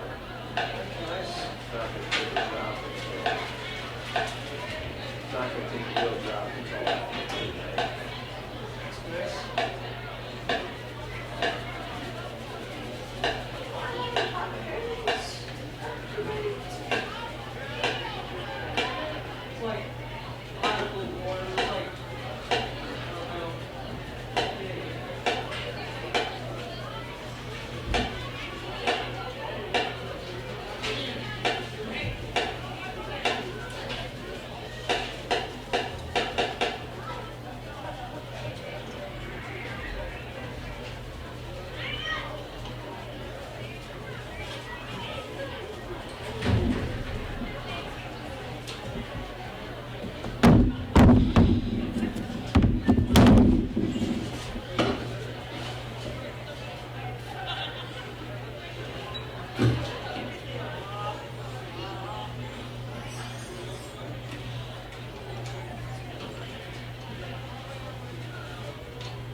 Ladies and gentlemen, please welcome to the field your 2017 Lion Pride Marching Band.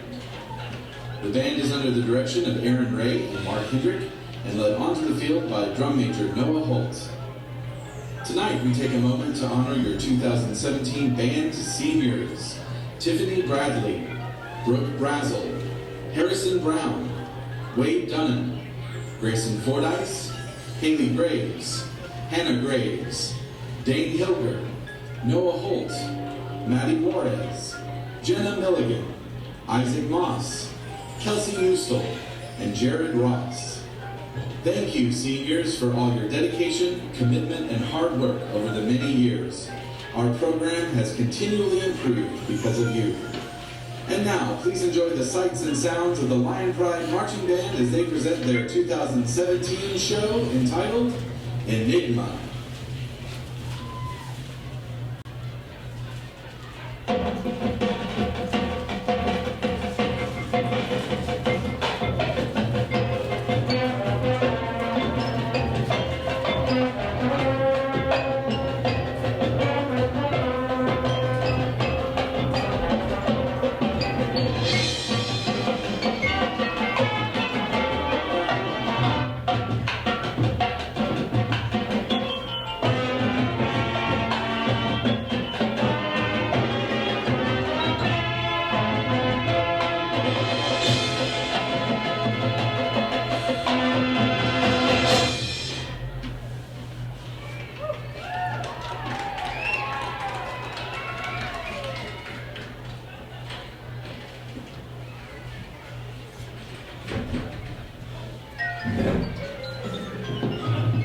How does the world work around us?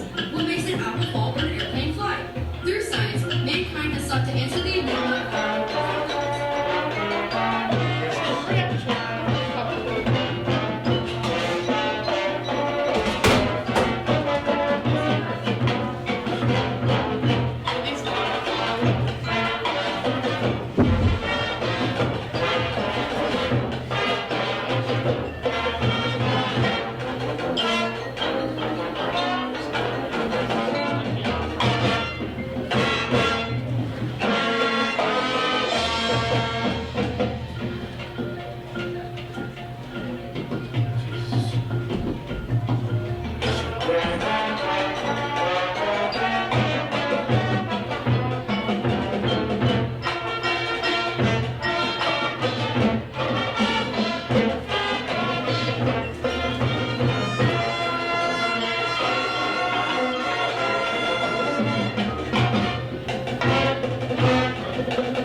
Who are we? Why are we here? Through philosophy, mankind has sought to answer the enigma of our identity and purpose.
Yeah.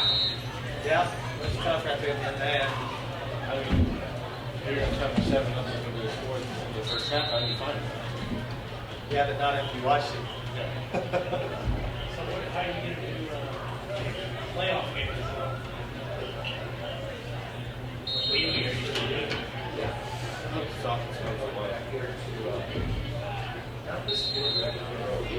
Yeah.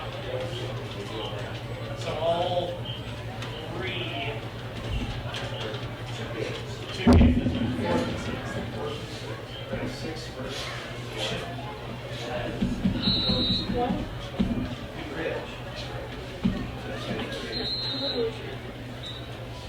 Okay.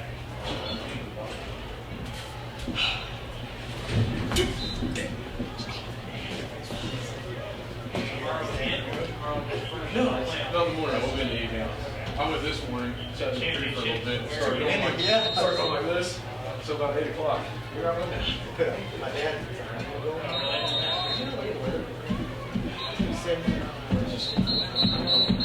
I went like one weekend. Yeah. Harold Cole on tax emergency processes. Kilby Ron time this Where at? out by their house. You can see the ruts from there.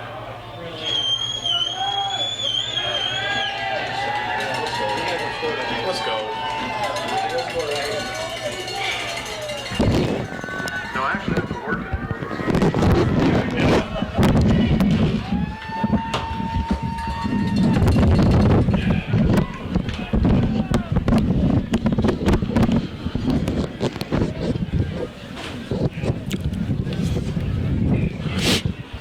All right, welcome back, ladies and gentlemen. We're about a minute 40 seconds away from the start of the second half here. If you were tuning into the first half, Shiloh holds a 7-0 lead over the Lions. The one score coming off of a blocked punt, which resulted in a scoop and score for the Saints.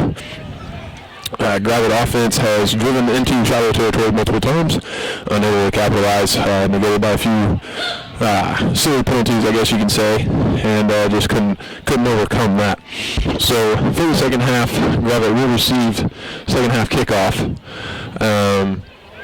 John, while you're here, take away some of the positives from both sides of the football for Gravett. Well, defensively, there's a lot of positives. They're forcing turnovers, and they haven't gave up any offensive points. Offensively, there's some positives. I believe they're doing a good job of controlling the clock and keeping the Shiloh offense off the field, even though they're not scoring on drives. They took off minutes and minutes off the clock, but there hasn't really been anything big clicking for the Gravett offense, and I think they really need to get that going here. If they go into the second half and don't score in that first possession, it might be trouble for Gravett. You know, maybe that's what halftime's all about. Both teams have went in and they made their adjustments. Also note, though, that both teams have also taken their shots, too, and just not executed. Early in the first quarter, Shiloh had a receiver streaking down the hash and was overthrown. Gravett had a play-action deep pass to Cravens that was, I guess you can say, dropped. Every big play tonight has resulted in an open receiver, but unable to bring the pass in. So that is where we stand, 7-0. Gravett, like he said, Gravett's defense has played quite part. That was the best half I have seen Gravett play this year on the defensive side of the ball. You know, especially given the opponent they're playing. I was going to bring up one defensive game that they played this year that would kind of be similar to this. Would be Boonville. Held Boonville to 7 points in the first half. Anyone to look like their offense was doing good, but was stout. So Rachel back deep here to return the second half kickoff. It's going to be driven. Ballard, the up man, is going to take it about the 9-yard line, looking for a place to run. Trying to make a cut. He's going to get out across maybe the 25-yard line. So Gravett will take over from there to start this second half. And like I said just a minute before here, Gravett offense, I believe this is a must score here.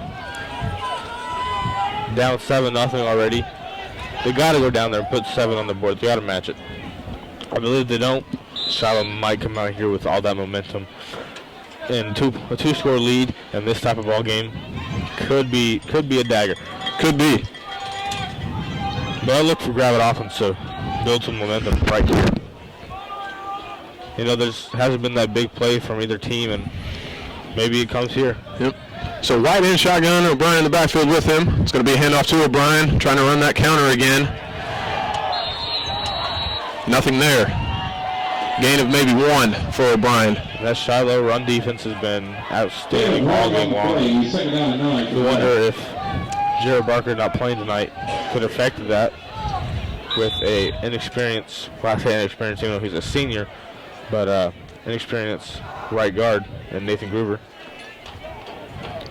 RPO option. Catch is made by Mormon. Mormon got some running room. Going down the sideline, makes a cut. Great catch by Brady Mormon. I tell you what, there's that RPO that we can hopefully start to rely on a little bit more. that was a great catch, but I got to say, that was a pretty dang good throw, too. I mean, in my opinion, that was the only place that Brady Mormon could have copped that football. Yep. And great job by Mormon. Great job by White. Tajay White, even though he's missed a couple, including that drop by Derek Cravens earlier, most of his passes tonight, besides that first pass, have been there. They've been there. And Brady Moore makes a huge play, and nice to see him back on the field tonight. So first down for the Lions inside Shiloh territory. Handoff to O'Brien. O'Brien's going to cut it back inside. Face mask. Face mask now. That second effort by O'Brien, keeping his feet moving. It's going to be a face mask on the Saints. And the refs will call that one, it looks like. And that one was pretty obvious. That's right in front of the Gravett sideline. And it will be, and that's going to be a free 15 yards to the end of the run, I believe, right? That's an extra 15 onto the run. It was an incidental, so it's just a 5-yarder. Okay. All right. So take that back. It won't be an extra 15 yards. Either way, it's going to bring up second and very short. Probably not even a full yard away from the first down. Looks like about a football away. Yep, about the nose, maybe the length of a football. And second and 1 now for the Lions. You wonder if they just try to run this up the middle with Austin? Wouldn't be too surprised. Grimes going to motion from left to right into the backfield. Handoff to O'Brien. O'Brien dragging a man with him. He's going to have the first down. And I believe this is the second time Gravett enters the 30-yard line of Shiloh. So first down here, Gravett moving the football on this first drive to open up the second half.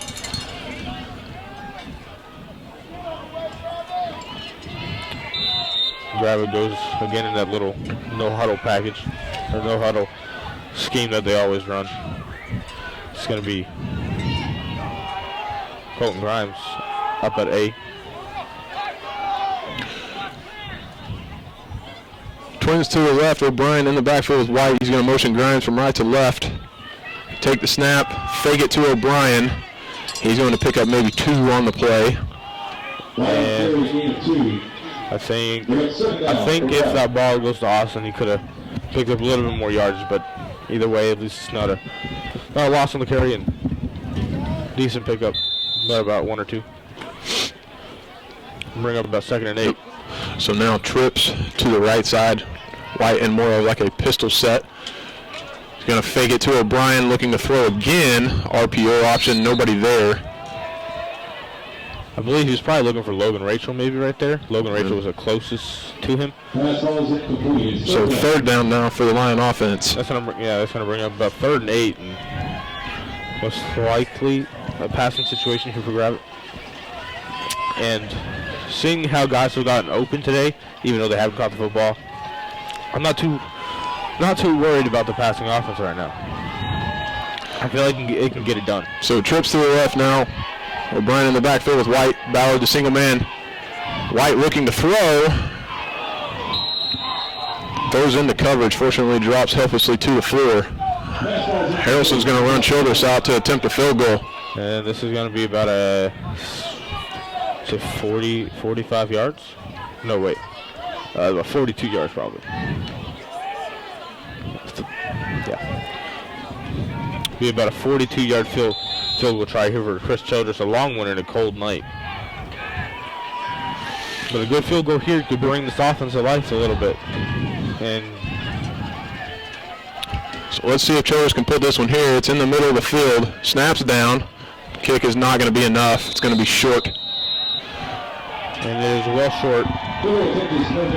And that's a little bit of and Chris was kind of looking back at the sidelines like the hold wasn't there. And that's another possession that ends inside the Shiloh 30-yard line. Disappointing night for this Gravett offense. It's coming off a hot performance against Huntsville. Well,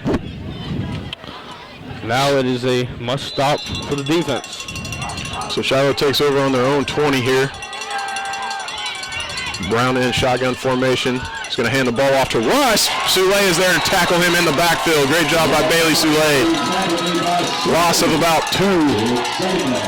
Great job by Bailey.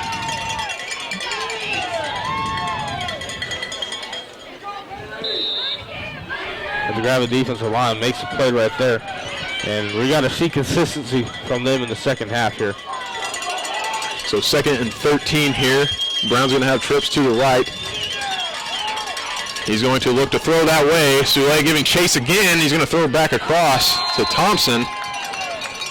The ball is going to be incomplete, so 3rd down for the Saints. A stop here for the Lions will hopefully give the offense a little bit of life, but again, you got to stop them though. 3rd and 12, and the quarterback is Shiloh, a talented player. 3rd down, big 3rd down here for the Gravett defense. Brown's going to have trips to his right. Russ in the backfield with him.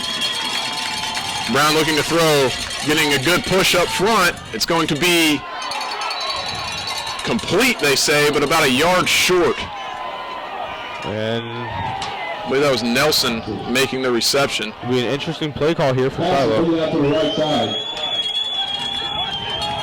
It's 4th down. So good push there by the Gravett front, but Brown works his way back up into the pocket and delivers a completion to Nelson. Big 4th down here. Shiloh's going for it. They're going to try to draw Gravett off sides. Nothing. Let's see what they decide to do here. Play clock at 10, 9, 8. Looks like they're going to try to run a play. Now they're going to take a timeout. Shiloh is going to spend their first timeout of the second half. 8 minutes and 5 seconds remaining. So in the 3rd quarter. This could be possible Shiloh punt here. Not trying to blow away a lead they have. Bank of Gravett has been this locally owned and operated community bank since 1898. Bank of Gravett serves customers in a friendly, relaxed environment with a hometown feel that separates them from the competition. Bank of Gravett wants to help you achieve those financial milestones, from buying a new car or new home to financing new farm equipment and starting a business. Generations have come to rely upon Bank of Gravett and trust them to do what's right. Stop by any of the Bank of Gravett branches in Gravett, Centerton, and Hiwassee.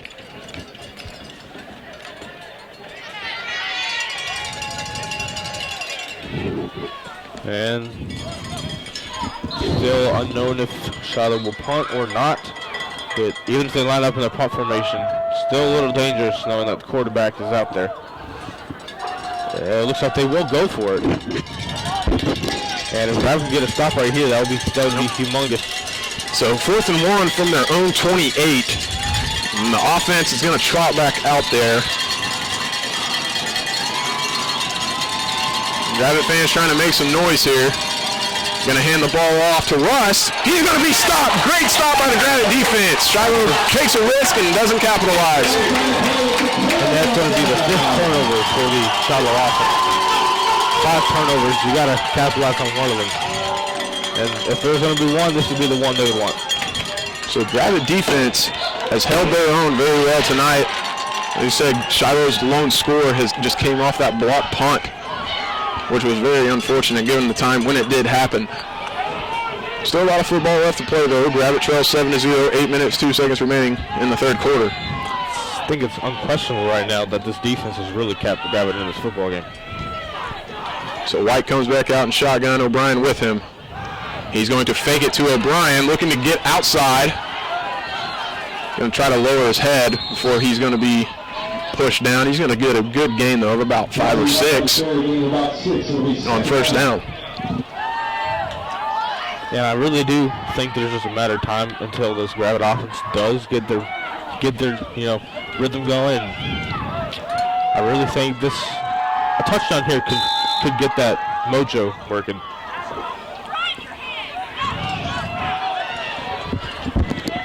The ball is at the Shiloh 22. I believe this is the farthest Gravett's drive so far.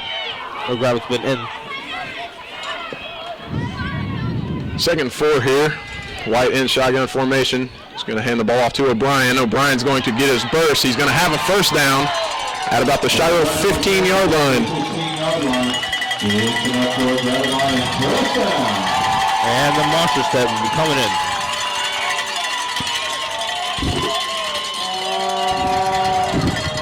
Normally when this set comes in, it's going to be a run. I don't know if I've seen a pass for this formation this year. Probably has been once, I don't remember, but most likely will be a run here. Childress is the only man split out. Teichman, Soule, White, and O'Brien in the backfield. It's going to be a fake sweep to O'Brien. White, please protect the football, Tajay.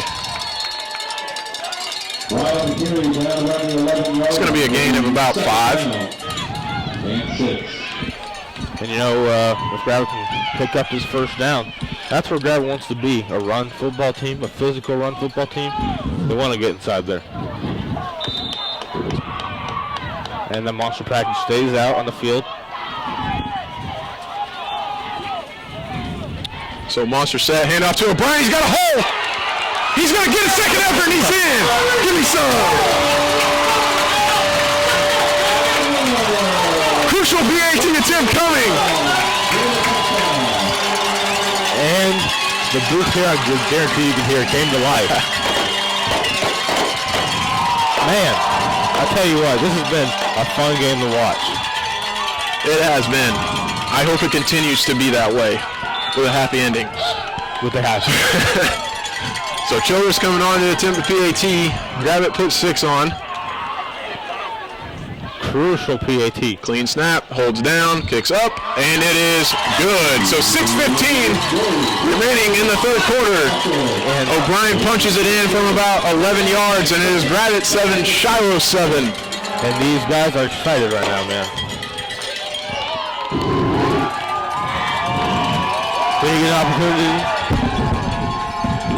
you get an opportunity to beat someone you haven't beaten 15 seasons, you want to capitalize on that.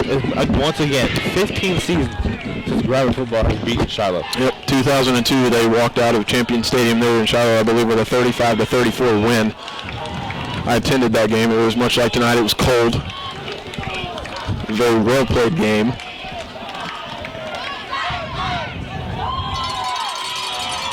I tell you what, I said if they put it in, maybe that offense could get that rhythm going. And I hope that's the case, and hopefully the defense can continue what they've been doing.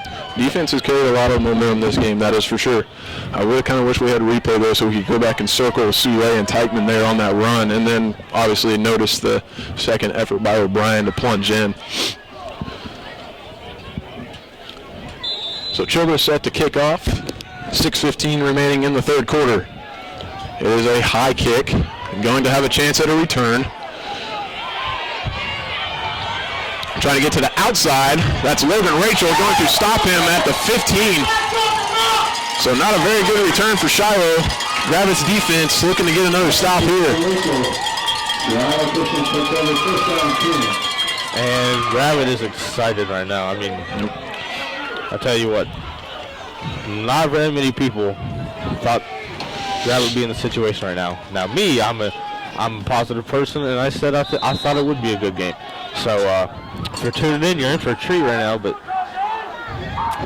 unfortunate if you couldn't show up tonight. Yep. So Brown and the Saints back on, twins to each side. Brown rolling to his right, looking to throw. Soule giving chase. That's Grimes, excuse me. It's going to be a forced sack. He forced him out of bounds. A loss of about That's going to be a big loss for the Saints. Great job. That's Colton Grimes applying the pressure. All I saw was a 4. I don't want to get too excited about stuff, but I tell you what, man, this Gravett team's playing with some confidence. So now Shiloh has second and a long way to go. The big thing right here, Gravett defense, is to not get beat anywhere deep. Second and 20 from their own 6-yard line. They're going to have trips to the left. Russ is in the backfield with Brown. Showing some pressure. Berger giving chase. Brown's going to escape it, and he's got a man wide open. He's going to drop the football. Woo! That was Neal, the tight end, going down the sideline. That was a bad throw, though. That was a bad throw. Way low. Still very catchable. Very catchable, and I'm tell you what, there's been 2 plays tonight that were wide open and Shiloh had not captured. I don't know right now, Kaiser, if I'm shivering because I'm cold or I'm nervous. I don't know.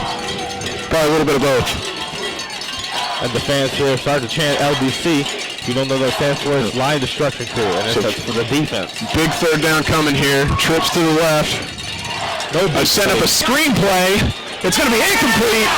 Ford brings 4th down from the Shiloh 6-yard line. Great job by the Gravett defense.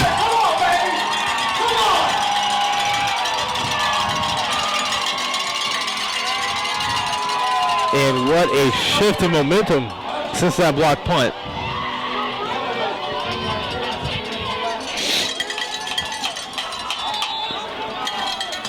And the punter is in his own end zone here for the punt. If a block punt right here. Mormon standing inside the 40-yard line. He's going to have a chance at a return. He's going to make one man miss. Makes a cut. He's going to get thrown down at about the 35. Tried to reverse field there instead of just kind of taking what he could. But good field position for the Lion offense. 5:41 remaining in the third quarter. Gravett and Shiloh tied at 7 here. All this since that 4th down stop here inside, or when Shiloh had the ball inside their own territory. And we talked about it since week 1. Momentum in high school football is absolutely key. Whoever has it has the biggest chance to win. And right now, I believe Gravett could have it. It's not a bad thing to believe there. But, you know, you can even say with a little more confidence next time. Momentum can shift at any time. It can. It is a cold night here.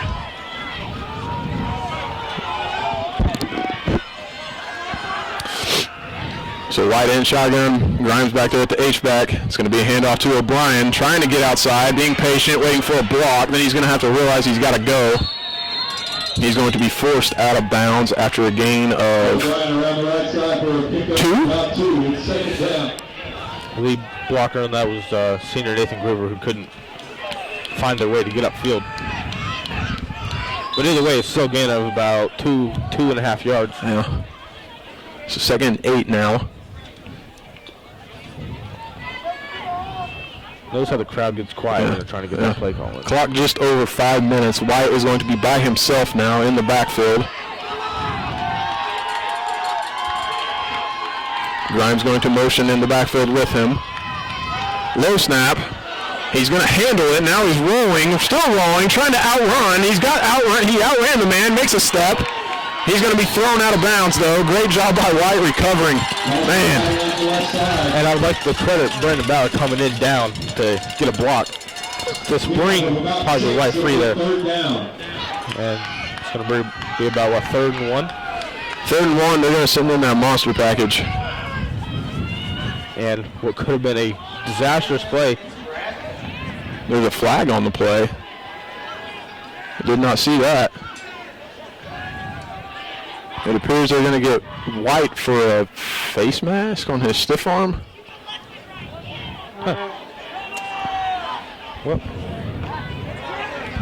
Penalties against the Lions. Huh.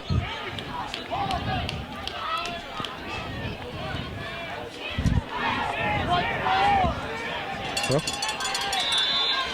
I am not sure what just happened, but apparently there was a flag on the play. We never really got a call. I never really saw what happened. Anybody see the white flag or the white cap give any notification here?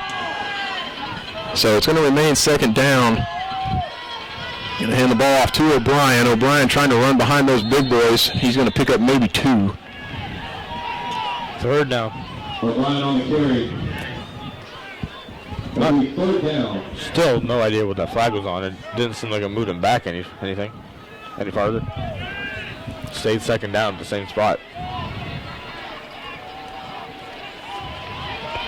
It's been a fun game tonight. Interesting calls. So 4 minutes and about 15 seconds in the third quarter remaining. Gravett with 3rd and 5 here. It's going to be a snap to the up man, Teichman, who was looking for Rachel going down the middle of the field. He had Rachel a little bit. Ken Teichman, junior high quarterback, just some information right there. Yeah, not every day do you see number 55 throw a pass. And you're going to see probably Tajay throw a pass right here on 4th down. We will see what happens. So Gravett's going to keep the offense out there. Either way, Shiloh will start if they don't get it. Let's say incomplete pass or on a run. Not the best of field position for Shiloh. And I'd like to say they did have, Rachel was a bit open right there, but another missed pass play. And Coach Harrelson's going to take a timeout. He wants to talk about this. So 4 minutes and 8 seconds remaining in the third quarter.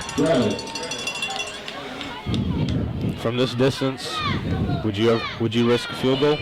After seeing his last attempt, no. That's not taking anything away from him. It's just a cold night. The ball doesn't travel as well.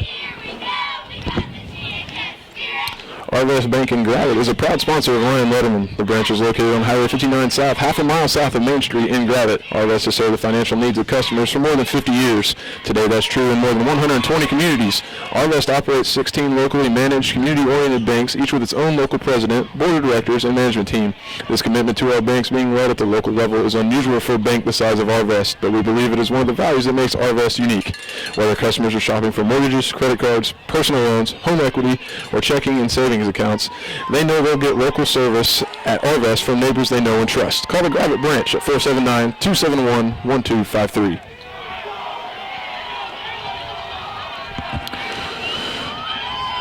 So big 4th down coming up here for the Lion offense. Monster package in. Teichman, Suway, O'Brien in the backfield behind them. It's going to be a pass. He's looking to throw it to Soulé, and he's going to catch it! And it is a first down for the Lions. Big Billy Soulé showing his athleticism. I got to give some credit to Tajay White as well. Another ball.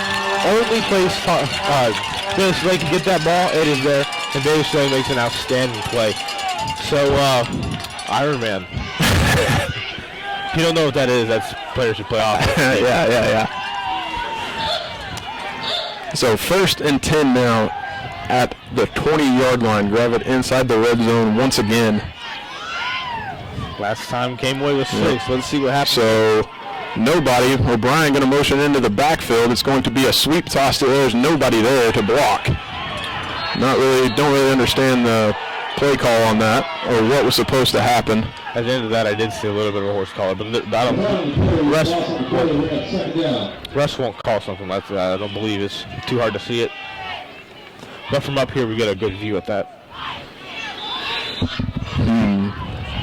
That was an interesting play call because there really was no one out there to block. I'm not sure if the design was just not there or if they just overloaded that side. It happened really quick. Brings up 2nd and 15. So 2nd and 15 now. 3 minutes remaining in the third quarter. Trips to the right. O'Brien going to motion. He's looking to throw. He's got a man open. It's caught by Mormon at the 5. Great catch by Brady Mormon. Keying on O'Brien. Guess what? He can throw the football too. I don't know what's going on tonight, but I like it. And if you've never seen the movie Friday Night Lights with Booby Miles, and he can pass.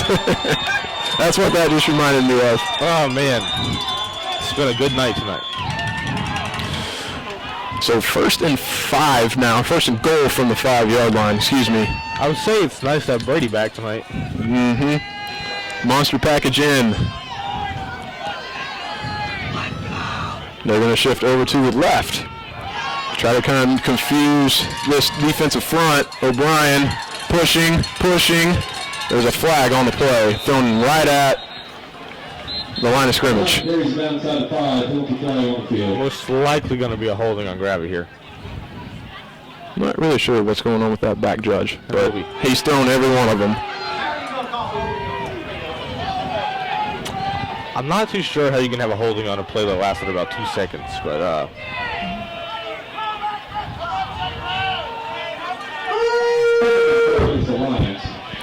so it will be holding against the Lions. So that'll back them up to the 15. Well, at the least, this is at least probably field goal range for Chris Childress here. I want 6 though. Give me 6 first. Yeah. 3 will be fine. Yes. I want that. Yes. It remains first and goal, but the holding penalty would push the Lions back 10 yards. Low snap. It's a design run for White. White's going to lose his footing to try to make a cut. And he kind of gets crushed there at the end of that. It's going to be about 2nd and goal at the Shiloh 17-yard line. And that play wasn't very well blocked either. No.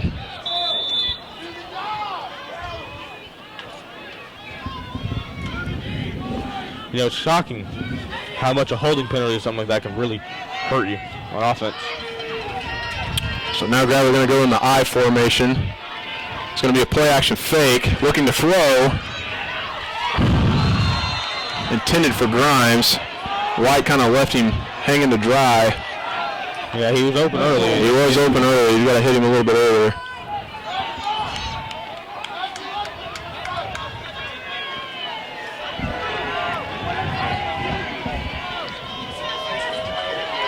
And Colton Grimes comes out of the game. That's a key player on defense as well.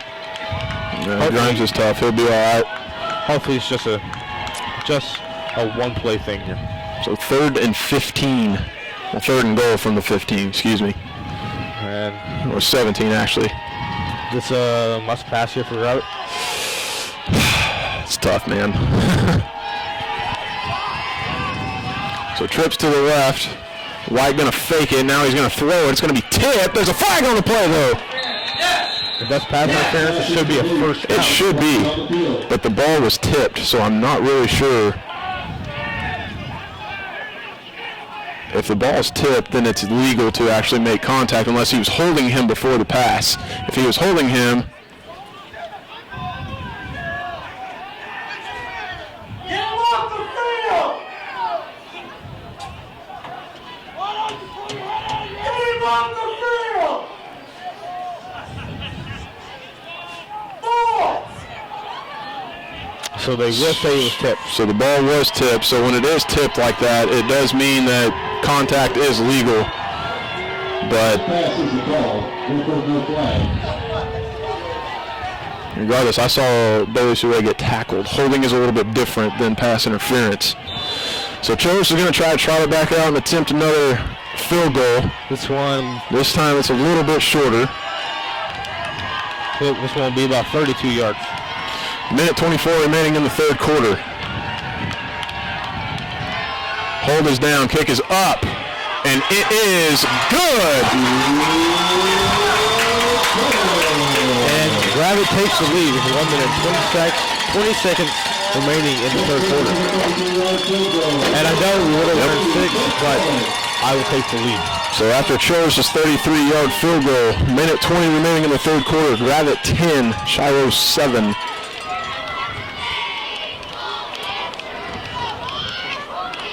And if Gravett can continue playing how they have been in the second half and get a win here tonight, it's going to shake up the state and floor a little bit.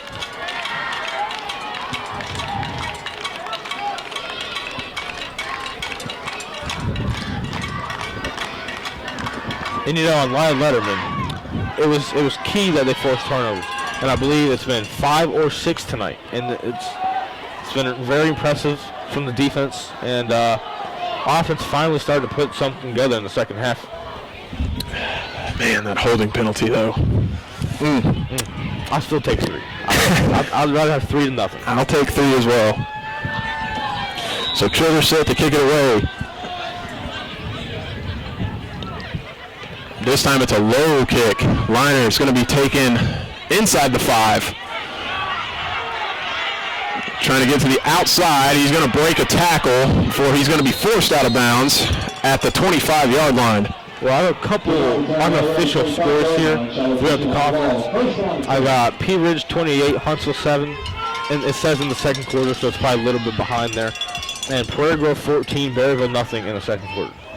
So that's all I got, and I don't have anything on the Lincoln game. Okay, Lincoln hosting Gentry tonight. That's pretty much for the 5th seed.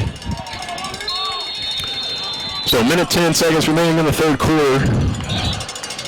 So most likely after this week, the playoff teams will be set. Shiloh looks like has a new quarterback in the game. Where'd that roster go?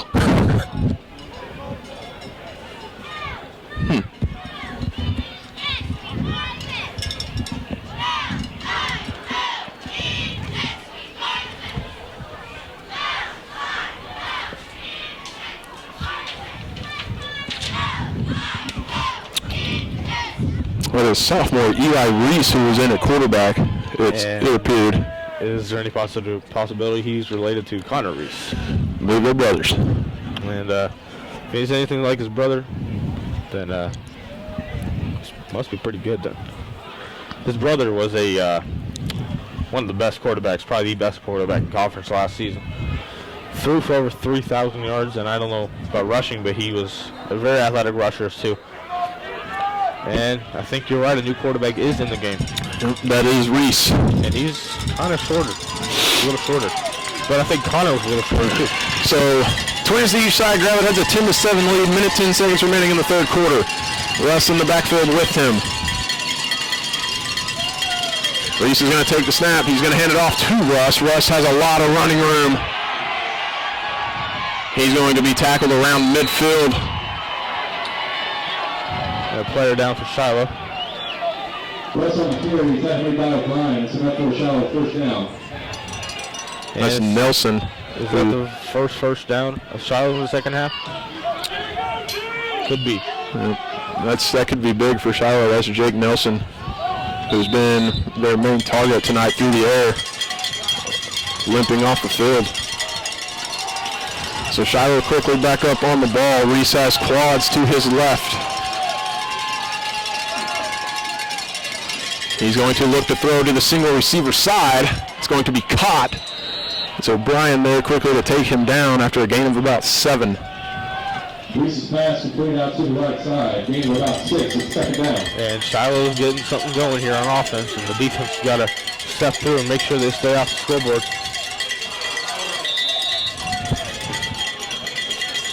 And I haven't seen any film on this quarterback, so I can't tell you anything about him. So trips to the left now for Reese. Russ in the backfield with him.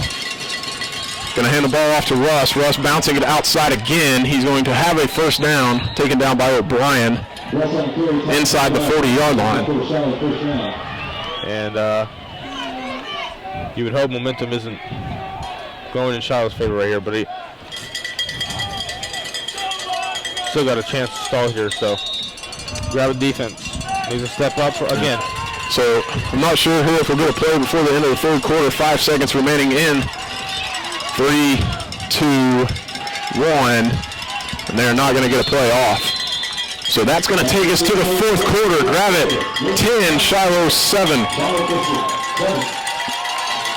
If you've been to the Bentonville Square lately, you're going to see the Preacher's Son, Scotch and Soda, the original press room, What's Ahead, Massey Building, and Fat Tire Bike Shop, and you have seen the handiwork of Hart and Souray Builders. Hart and Souray specialize in residential and commercial construction projects and are a proud sponsor of Ryan Letterman. Call Brian today at 479-721-3637 or follow them on Facebook.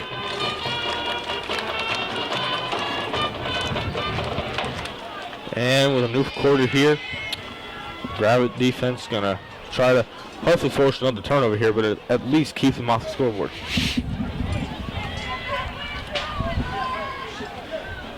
Defense has been outstanding tonight, forcing, I still can't, at least 5 turnovers. I know at least 5. And so far this possession, and the biggest plays have just come by handing the football off to Joe Russ. So he's looking to run in between the tackles too, and Gravett's done a great job he's just bouncing it outside. Russ is fast. He's very athletic. So Reese remains in the quarterback. He's got twins to each side. He's going to hand the ball off to Russ once again.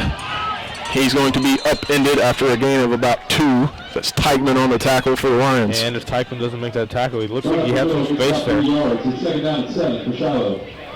But good play by Kenton Teichman there. Cutting his legs out of underneath him.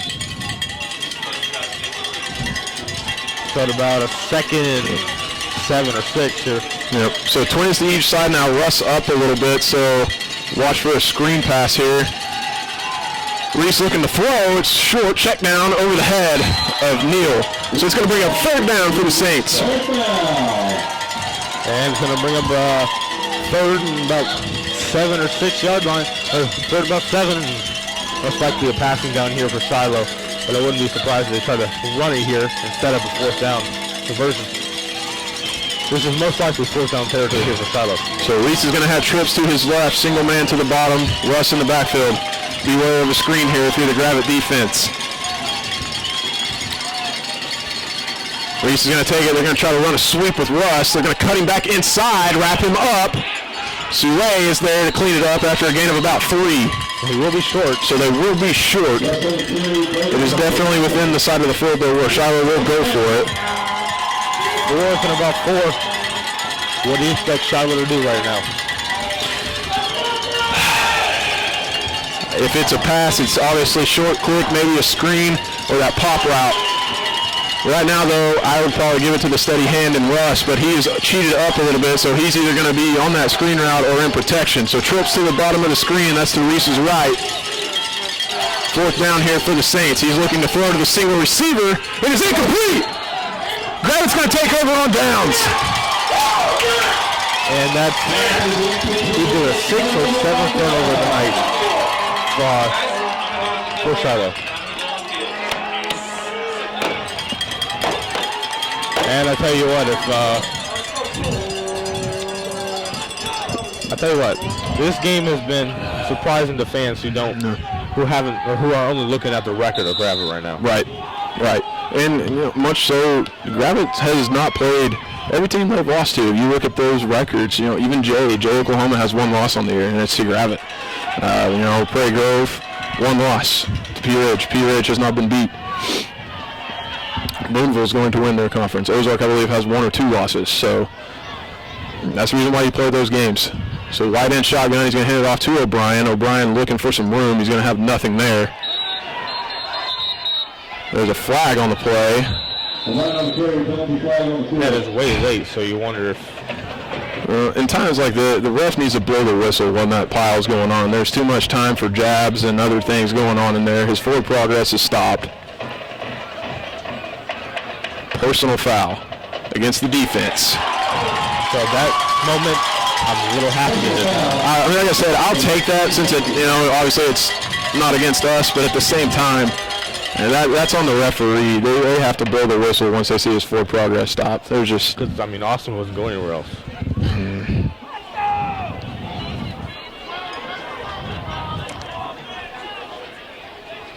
And that's an automatic 1st down, 15 yards. So it will be 15 yards. 10:29 remaining in this ball game. Gravett holds a 10-7 lead. There's been a few questionable calls on both sides of the rush tonight, and some of them I've liked, some of them obviously I haven't. But as of right now, 10-7 lead.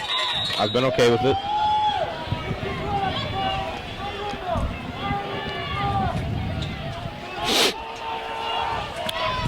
So clock running now. Gravett can get a score here.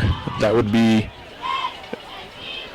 vital. So White takes it. It's a low snap. Trying to get out. There's another flag on the play. This time it's going to be a hold. Right on the Shiloh sideline. And when a quarterback kind of bounces outside on a run that's designed to the inside, the offensive linemen out there don't really know where he is. So it will be a hold against the Lions. It's going to back them up 10 yards.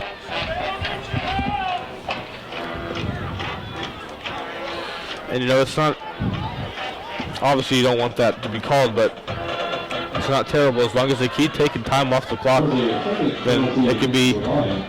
As long as they keep taking time off the clock, I'd say it's a good possession. Yeah. A couple first downs will easily take off. Yeah. A good 2 minutes off. Just the only thing is, that Shiloh can score quick if needed. I didn't expect this to be a low-scoring game tonight, and it has been, and it's been enjoyable. And even more enjoyable knowing Gravett's got the lead.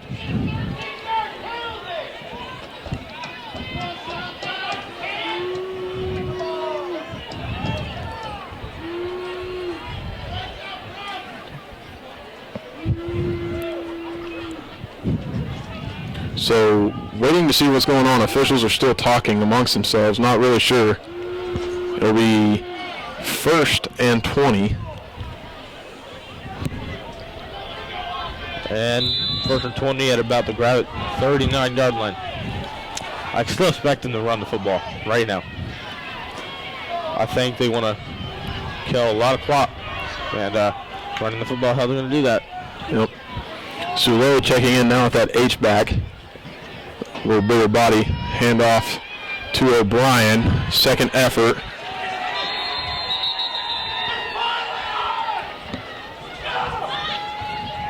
Going to pick up maybe 2. But even a play like that, you just look at the clock and it's still rolling. Clock is still rolling. 9 minutes, 10 seconds remaining in the game.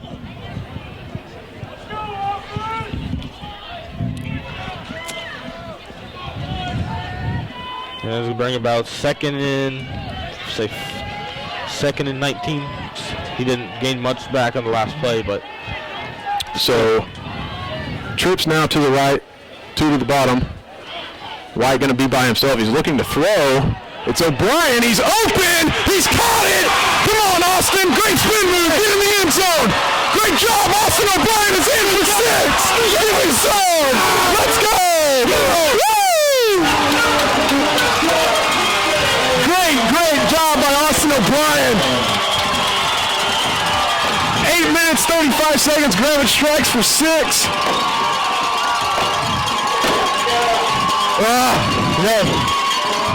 that cold, I was cold. I'm not cold anymore. I'm not cold anymore. Yeah, I don't care when I'm cold right now. I'm feeling like it's 100 degrees right now in body here. Woo!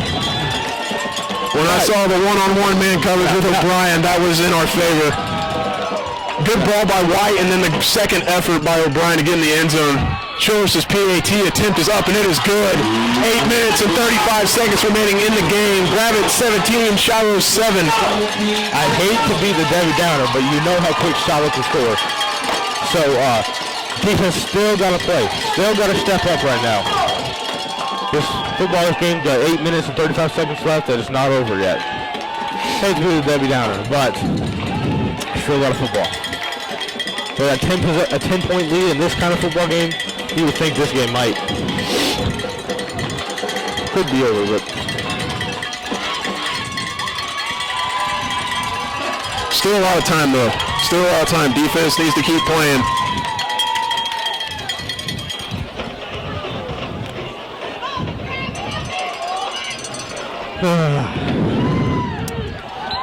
Eight minutes, 35 seconds remaining.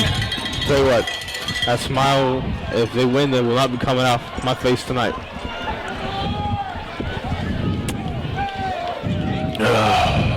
So let's see. It'll be interesting to see who Shiloh runs back out there at quarterback. Will it be Brown or Reese? Brown, the stronger arm. This time in the game, you might think it's going to be him. They're going to try to get a shot. So Childress set to kick it away. He's going to pooch it this time. It's going to be kicked around a little bit, but they're going to recover it.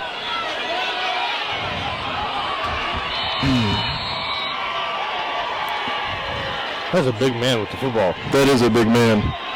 And here we go. I believe the original starter is coming back. Yes. Yeah.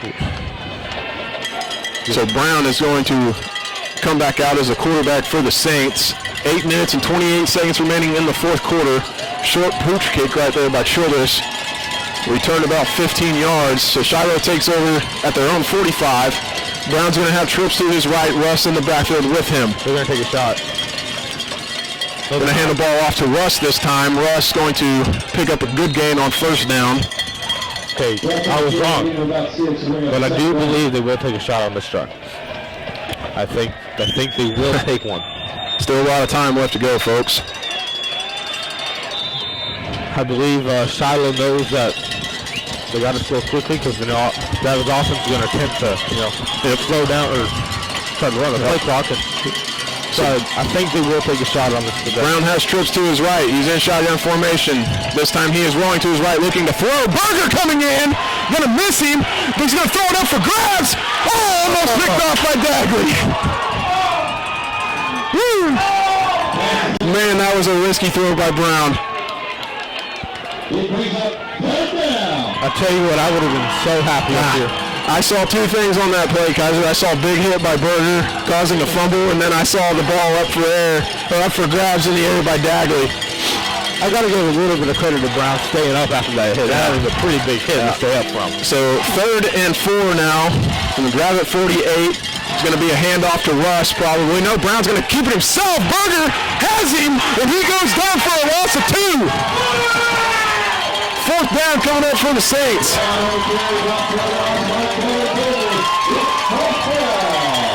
It's 4th down, and I'm betting Shiloh Christian is going to be going for it right now.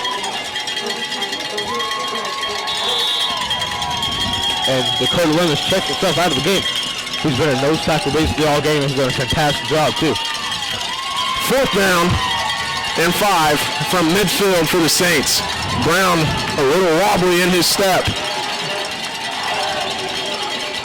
Big play here for the defense. Watch out for that screen pass. Got to cover the sticks. Rolling to his left, looking downfield. There's his shot. It's going to be underthrown, and it's going to be picked off by Ballard. Ballard with the pick. Let's go.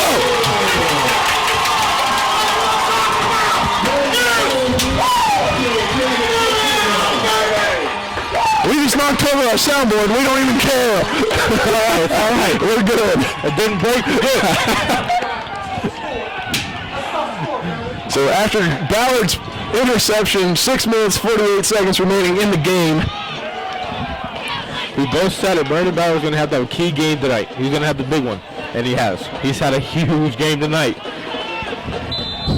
Stepping up big tonight. Senior night. Coach Mobley's potential last home football game. A lot to, possibly a 3rd seed in the playoffs here. A lot to go for it. Tell you what, still 6 minutes, 50 seconds left, so nothing's sealed yet. But the second half has been dominant. 17-0 in the second half for Gravett. So I formation now for White. O'Brien in the backfield. He's going to hand the ball off to O'Brien. Shiloh bringing just about everybody, it appears. There's another flag on the play. What is going on? If this is on Shiloh, it could be killer. The play was over, so I'm not sure. Gravett's clapping. Shiloh may be starting to get it really frustrated. So that'll be personal foul against the Saints and 1st down and 15 yards for Gravett. I imagine Shiloh's probably getting a little frustrated down there, but still, he was down on the ground. I don't know. I feel like he's rushing to blow him dead earlier, but I'll take it.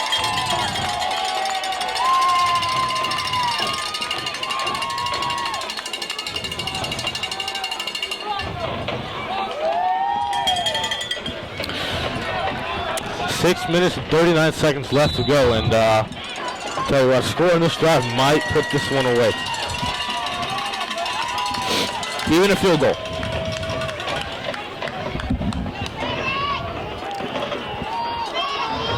And once again, 15 years since 2002. This is losing streak against Shiloh. Here we go. White 1st down. O'Brien in the backfield with him. Grimes your H-back. Hand it off to O'Brien. O'Brien's got a seam. Trying to get upfield. 1st down, grab it. Keep moving, keep grinding. And Austin O'Brien has kind of came along here in the fourth quarter. That touchdown catch earlier, he got a touchdown in the third quarter, and that big run there. First down, inside Shiloh territory, 42-yard line. Gravett going to go to the huddle now to kind of slow things down. Clock at 6 minutes to go in the game. I tell you what, this Gravett team has really built some confidence, and if they can pull out this win here tonight, they're going to have a lot of confidence going into the playoff. Counterplay to O'Brien on first down, trying to strip the ball. Austin secures it with both hands, falls forward for a gain of about 4. Second down now.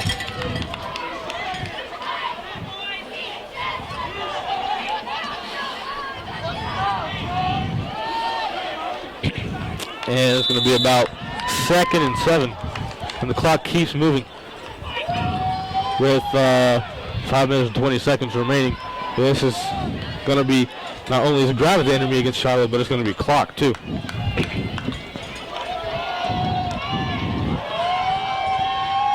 Second and 7 now. Game clock around 5 minutes. Quarterback draw by White. White stumbling. He's going to be right at the sticks, it looks like. White on the carry. And the clock continues to roll, so he must be just short. Move the sticks. Move the sticks. First down, Gravett. Will be a first down. Set up for Gravett. First down. So they're saying they're going to have to put more time on the clock because it didn't stop while the chains were moving. Even though I think there'll still be under 5 minutes to go.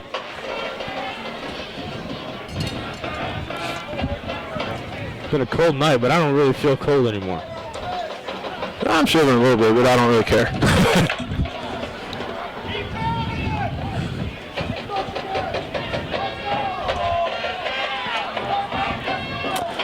If the offense does put some points on the board, we could start to talk about some possible playoff matches for the Gravett Lions. Possible.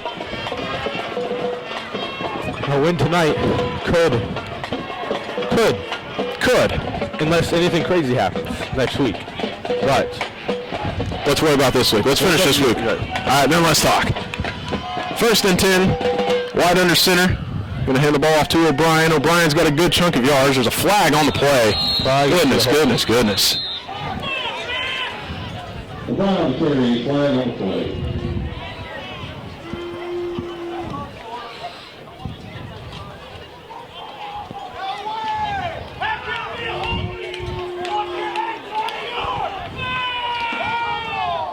And you know what, even though it is a holding on Gravett, still, he is Gravett a couple plays to burn some clock off.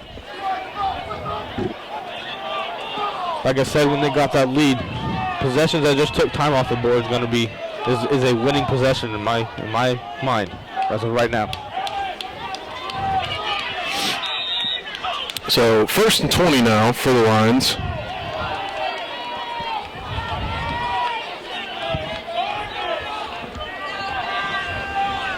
Clock rolling. Play coming in. Gravett milking the clock as much as they can.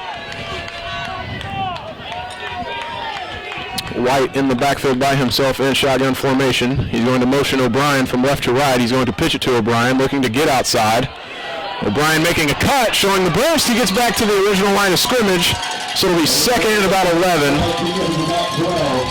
I tell you what, I talked to Jerry Russ quite a bit, and it's going to be an interesting conversation if Gravett comes away with the win.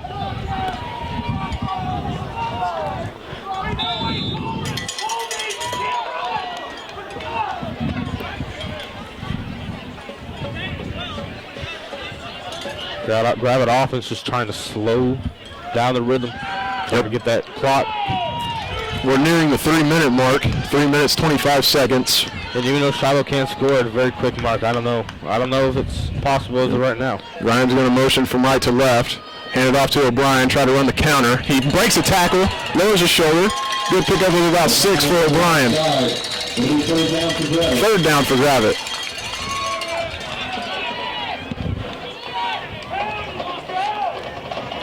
And the first down here could put this game away. It could. Shiloh is going to spend a timeout. 3 minutes and 5 seconds remaining in the game.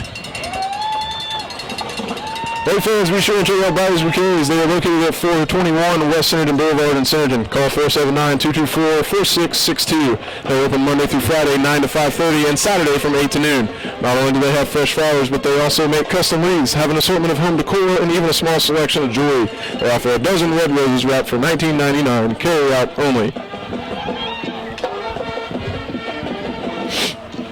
You know, I think Gravett established the passing game a little bit today. A little bit, you know. It's obviously, Shiloh has prepared run. Prepared for the run. They have. And now it's kind of showing that balance. Shiloh's going to have to, they're kind of having to respect the throw, and now Gravett's running the football all over them. And going to be about 3rd and 6, 3rd and 7. Yes. I expect Gravett to just run the football. Oh, yes. Run the football. Shiloh has one timeout remaining. So run the football. And if it gets to 4th down, you go for it? Oh, yeah, definitely. Run the clock. And even if you don't get it. Oh, yeah. You have a 2-possession ball game. I set here for the Lions. Wide under center. He's going to motion Grimes to the left.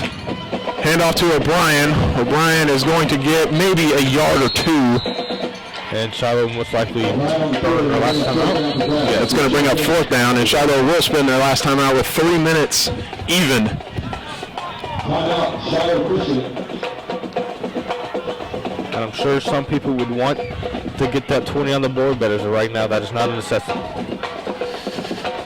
Biltwell Construction is a proud sponsor of the live stream. Located in Hiawassee, Biltwell Construction has been a longtime supporter of Gravett Public Schools and Gravett High School athletics. Ryan Letterman and GHSTV thank them for their support of this production.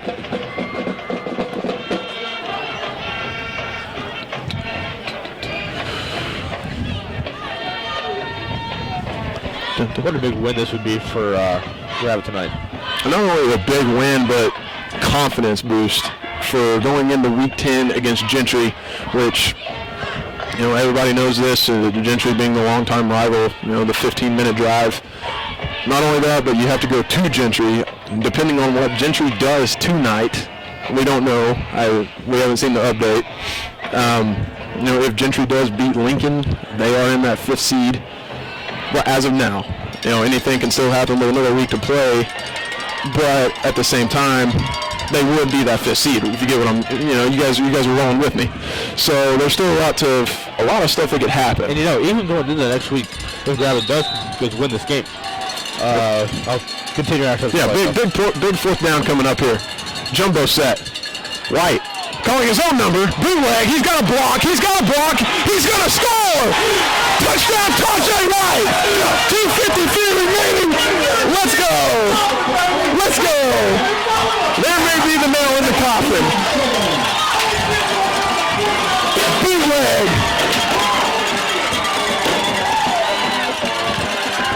But the air is completely taken out over there on that Shiloh sideline. To say on what I'm going to say. So if Gravett wins this, win or lose for Gravett tonight, which looks like they're going to be winning tonight, they'll be going to the next week still as a 4th seed.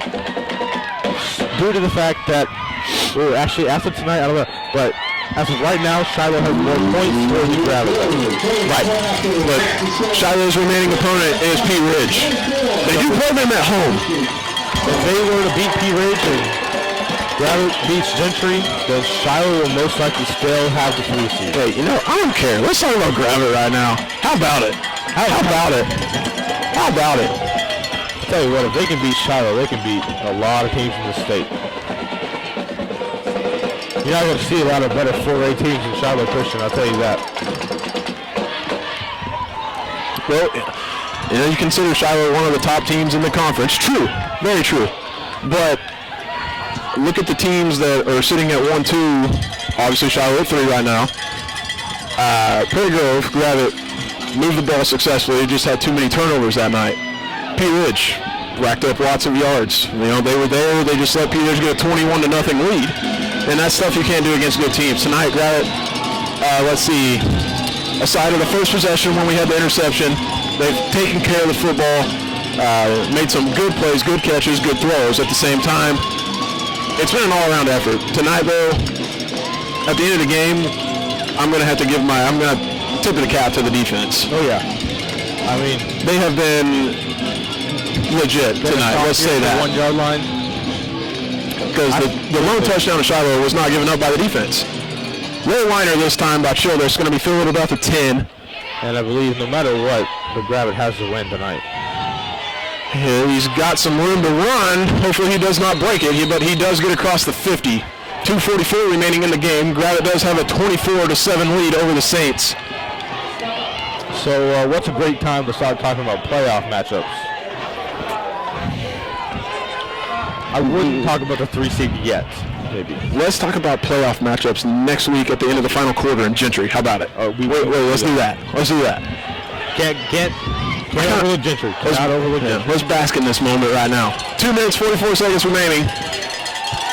Brown and the Saints offense comes back out, obviously passing. He's got trips to his right, Russ in the backfield with him. And there's a false start on Shiloh. Back him up 5.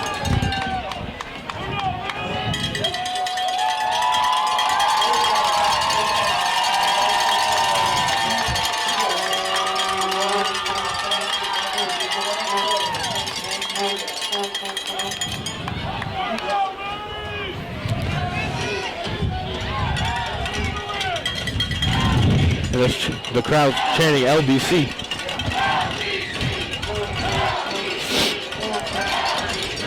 First and 15 now for the Saints.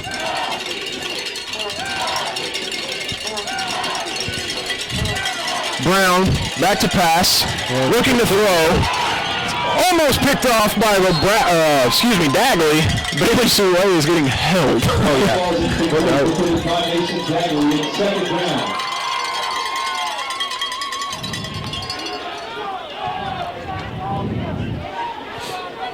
And Gravett tonight, this will be a breaking news in 4A. Definitely in the 4A1. I thought Gravett could win tonight, but I didn't expect the score to be 24-7. Should be 24-0. Should be. Second 15. Brown looking to throw. Berger coming. Berger's got him. Brown goes down.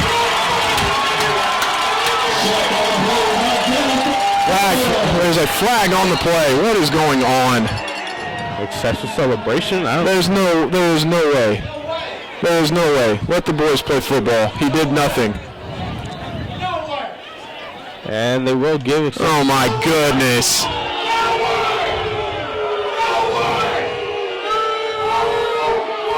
And what did he do?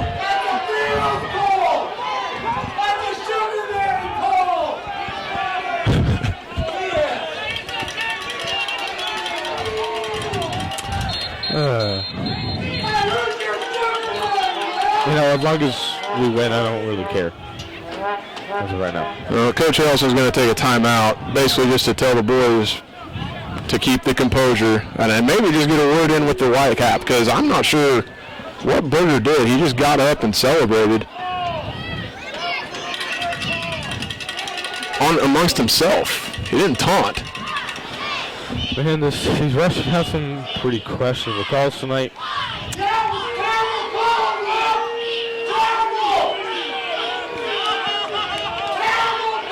So you can probably hear from the fans that they don't like the call. We don't like it up here either. Berger made a clean tackle and just got up, and like I said, he celebrated amongst himself. He didn't taunt, he didn't do anything of that nature. And Gunnar Berger's not a guy that's gonna. No. Maybe the flag is on someone else.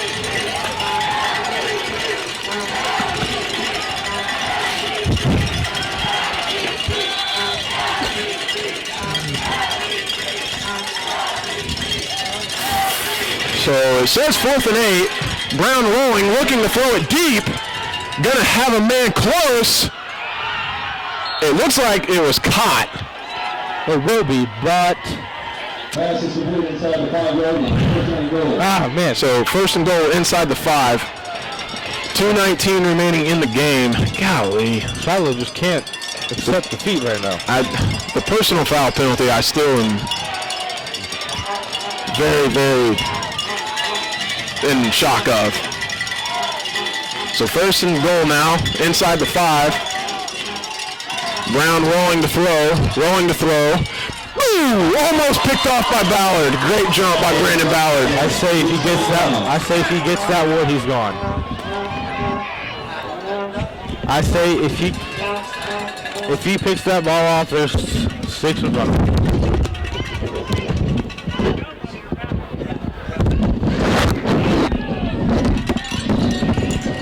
Second goal now from the 4-yard line. So besides that one play, Brandon Ballard has been outstanding tonight. No, he was there in coverage too. Yeah, it was just. Oh yeah, I get what you're saying. Sweep to us. Nope, Brown's going to take it himself. He's going to walk in. And with 2 minutes remaining, I think that's just a late. Yep. Make the score a little bit better. Like you said earlier, the points for playoffs. Yep. Man, I can't believe I'm going to be saying this, but I'm rooting for Pete Ridge next week. And I'm not a big fan of Pete Ridge, so that's saying something.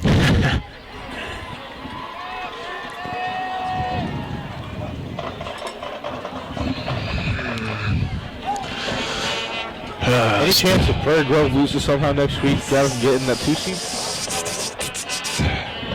Who's Prairie Grove play? Lincoln, which is not doesn't seem like.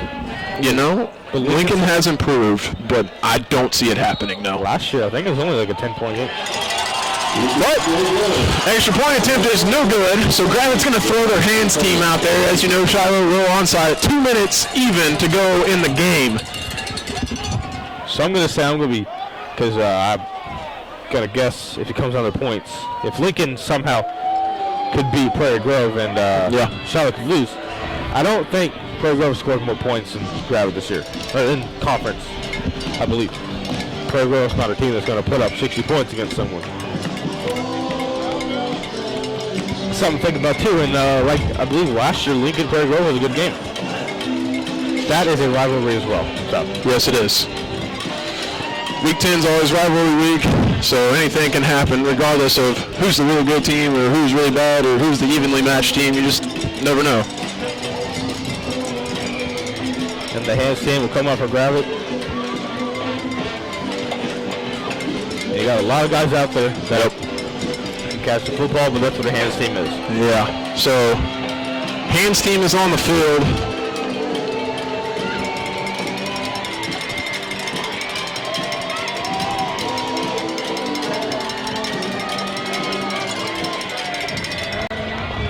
And this could determine the game right here. It's going to be Shiloh's going to get the ball. We just watched it go right by. Shiloh's going to recover it. Minute 55 remaining in the game. So, game's not over. Shiloh out of timeouts.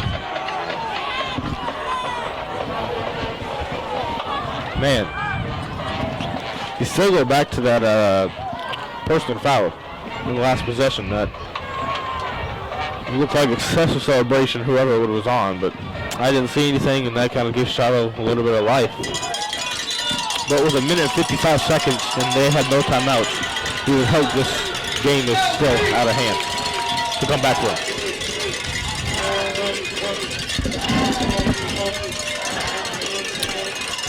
These officials are driving me absolutely crazy tonight. Now they're talking.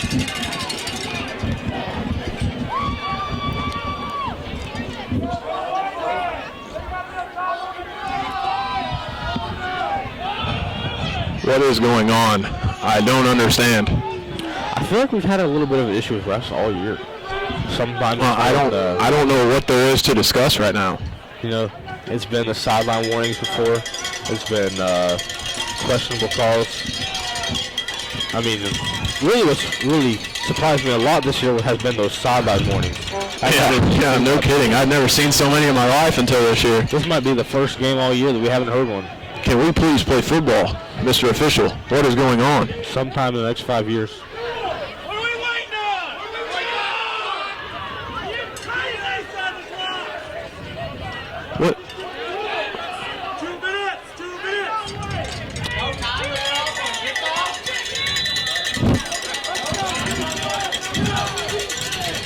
Well, So 2 minutes to go in the game. Shiloh takes over after recovering the onside kick. Low throw. They're going to say he catches it. It looked like it bounced off the turf. but even though he did catch that, it stayed inbound, so but the chains are moving, so the clock stops.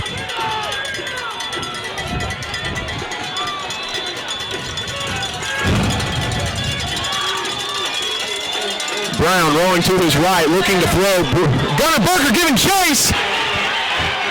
He's going to throw. It's caught, and he fumbled it in the end zone. No, they're going to say he scored. and that's going to make it. Jeez. I'll tell you what.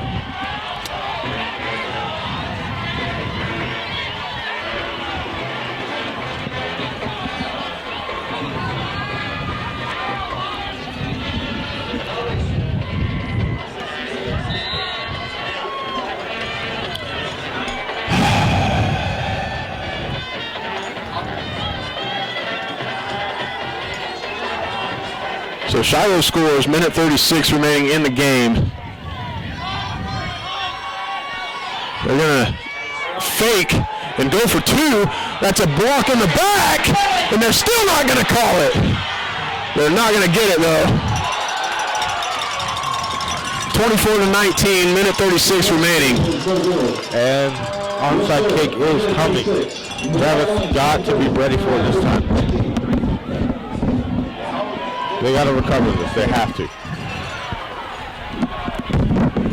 Like you said, all Gravett has to do here is recover the onside kick. They have no timeouts left. Recover the onside kick. That is all you have to do. All you have to do. And the game is over. Just catch the football.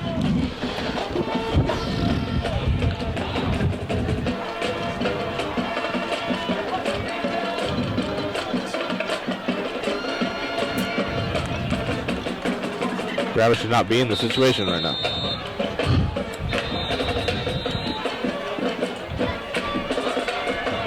Somebody needs to go get the football this time. Go get it and fall. Last time you saw it, just try to go right by him. Go get the football and fall. I imagine they're probably going to try the same thing. Get up there to 10 yards. Somebody recover it. I almost just want to close my eyes because I don't want to watch this. I'm nervous.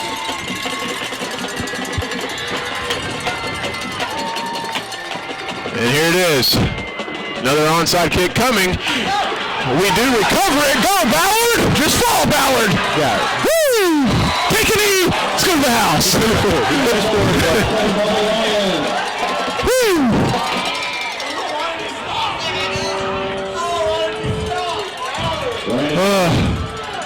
I think Ballard was confused as to not if he could advance an onside kick or not. I mean, he can, but I think if the kicking team recovers, you can't. Give me some. Okay, we'll go. We'll go with it. Because you know what? If he does that, not very much time goes off. That is true. If he just falls down, Yes. Yes. And folks, it's time to see the greatest formation in football, and that is called the victory formation. The greatest formation in all of football. I like the PAT formation too, but I like this one. It's really good. A lot of production, good yardage. unless anything crazy happens right now. So White is going to have to take at least 2 knees. Shiloh out of timeouts. Yes. And folks, this will, I'm not going to say that yet. I'm going to wait.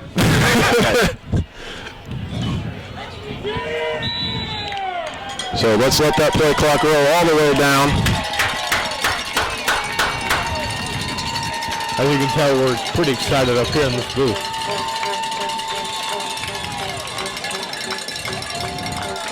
Clock now under a minute.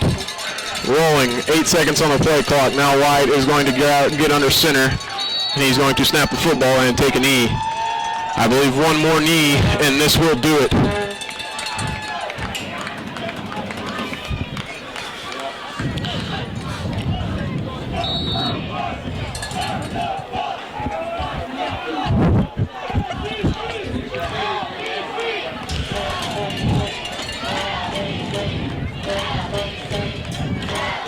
Here it is, the final knee of the game.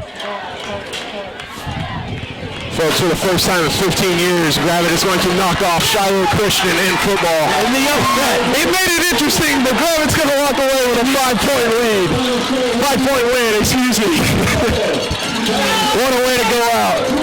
What a way to go out. The seniors possibly now putting themselves in place for a home playoff game. Coach Mobley, final regular season game. First Gravett wins by 5. Oh my gosh, this game is so... We're almost in tears of how nervous and happy we are at the same time. And how cold we are, by the way. It's cold. There's a freaking rush of emotions in here right now. It's just... Woo! And Shiloh goes down. So Gravett shakes it up a little bit in the playoff race. Gotta make sure this isn't a dream right now. So folks, next week, Gravett travels to Gentry, rivalry week. If you can be there, be there. Always a fun game to be in attendance for, and especially when you see the orange and black come out victorious. 5-4 does not speak of how good this Gravett team is. No, it really does not. Gravett playing good football right now. So folks, next week, travel to Gentry if you can. So for Ethan McKenzie and John Kaiser, we will see you there next week.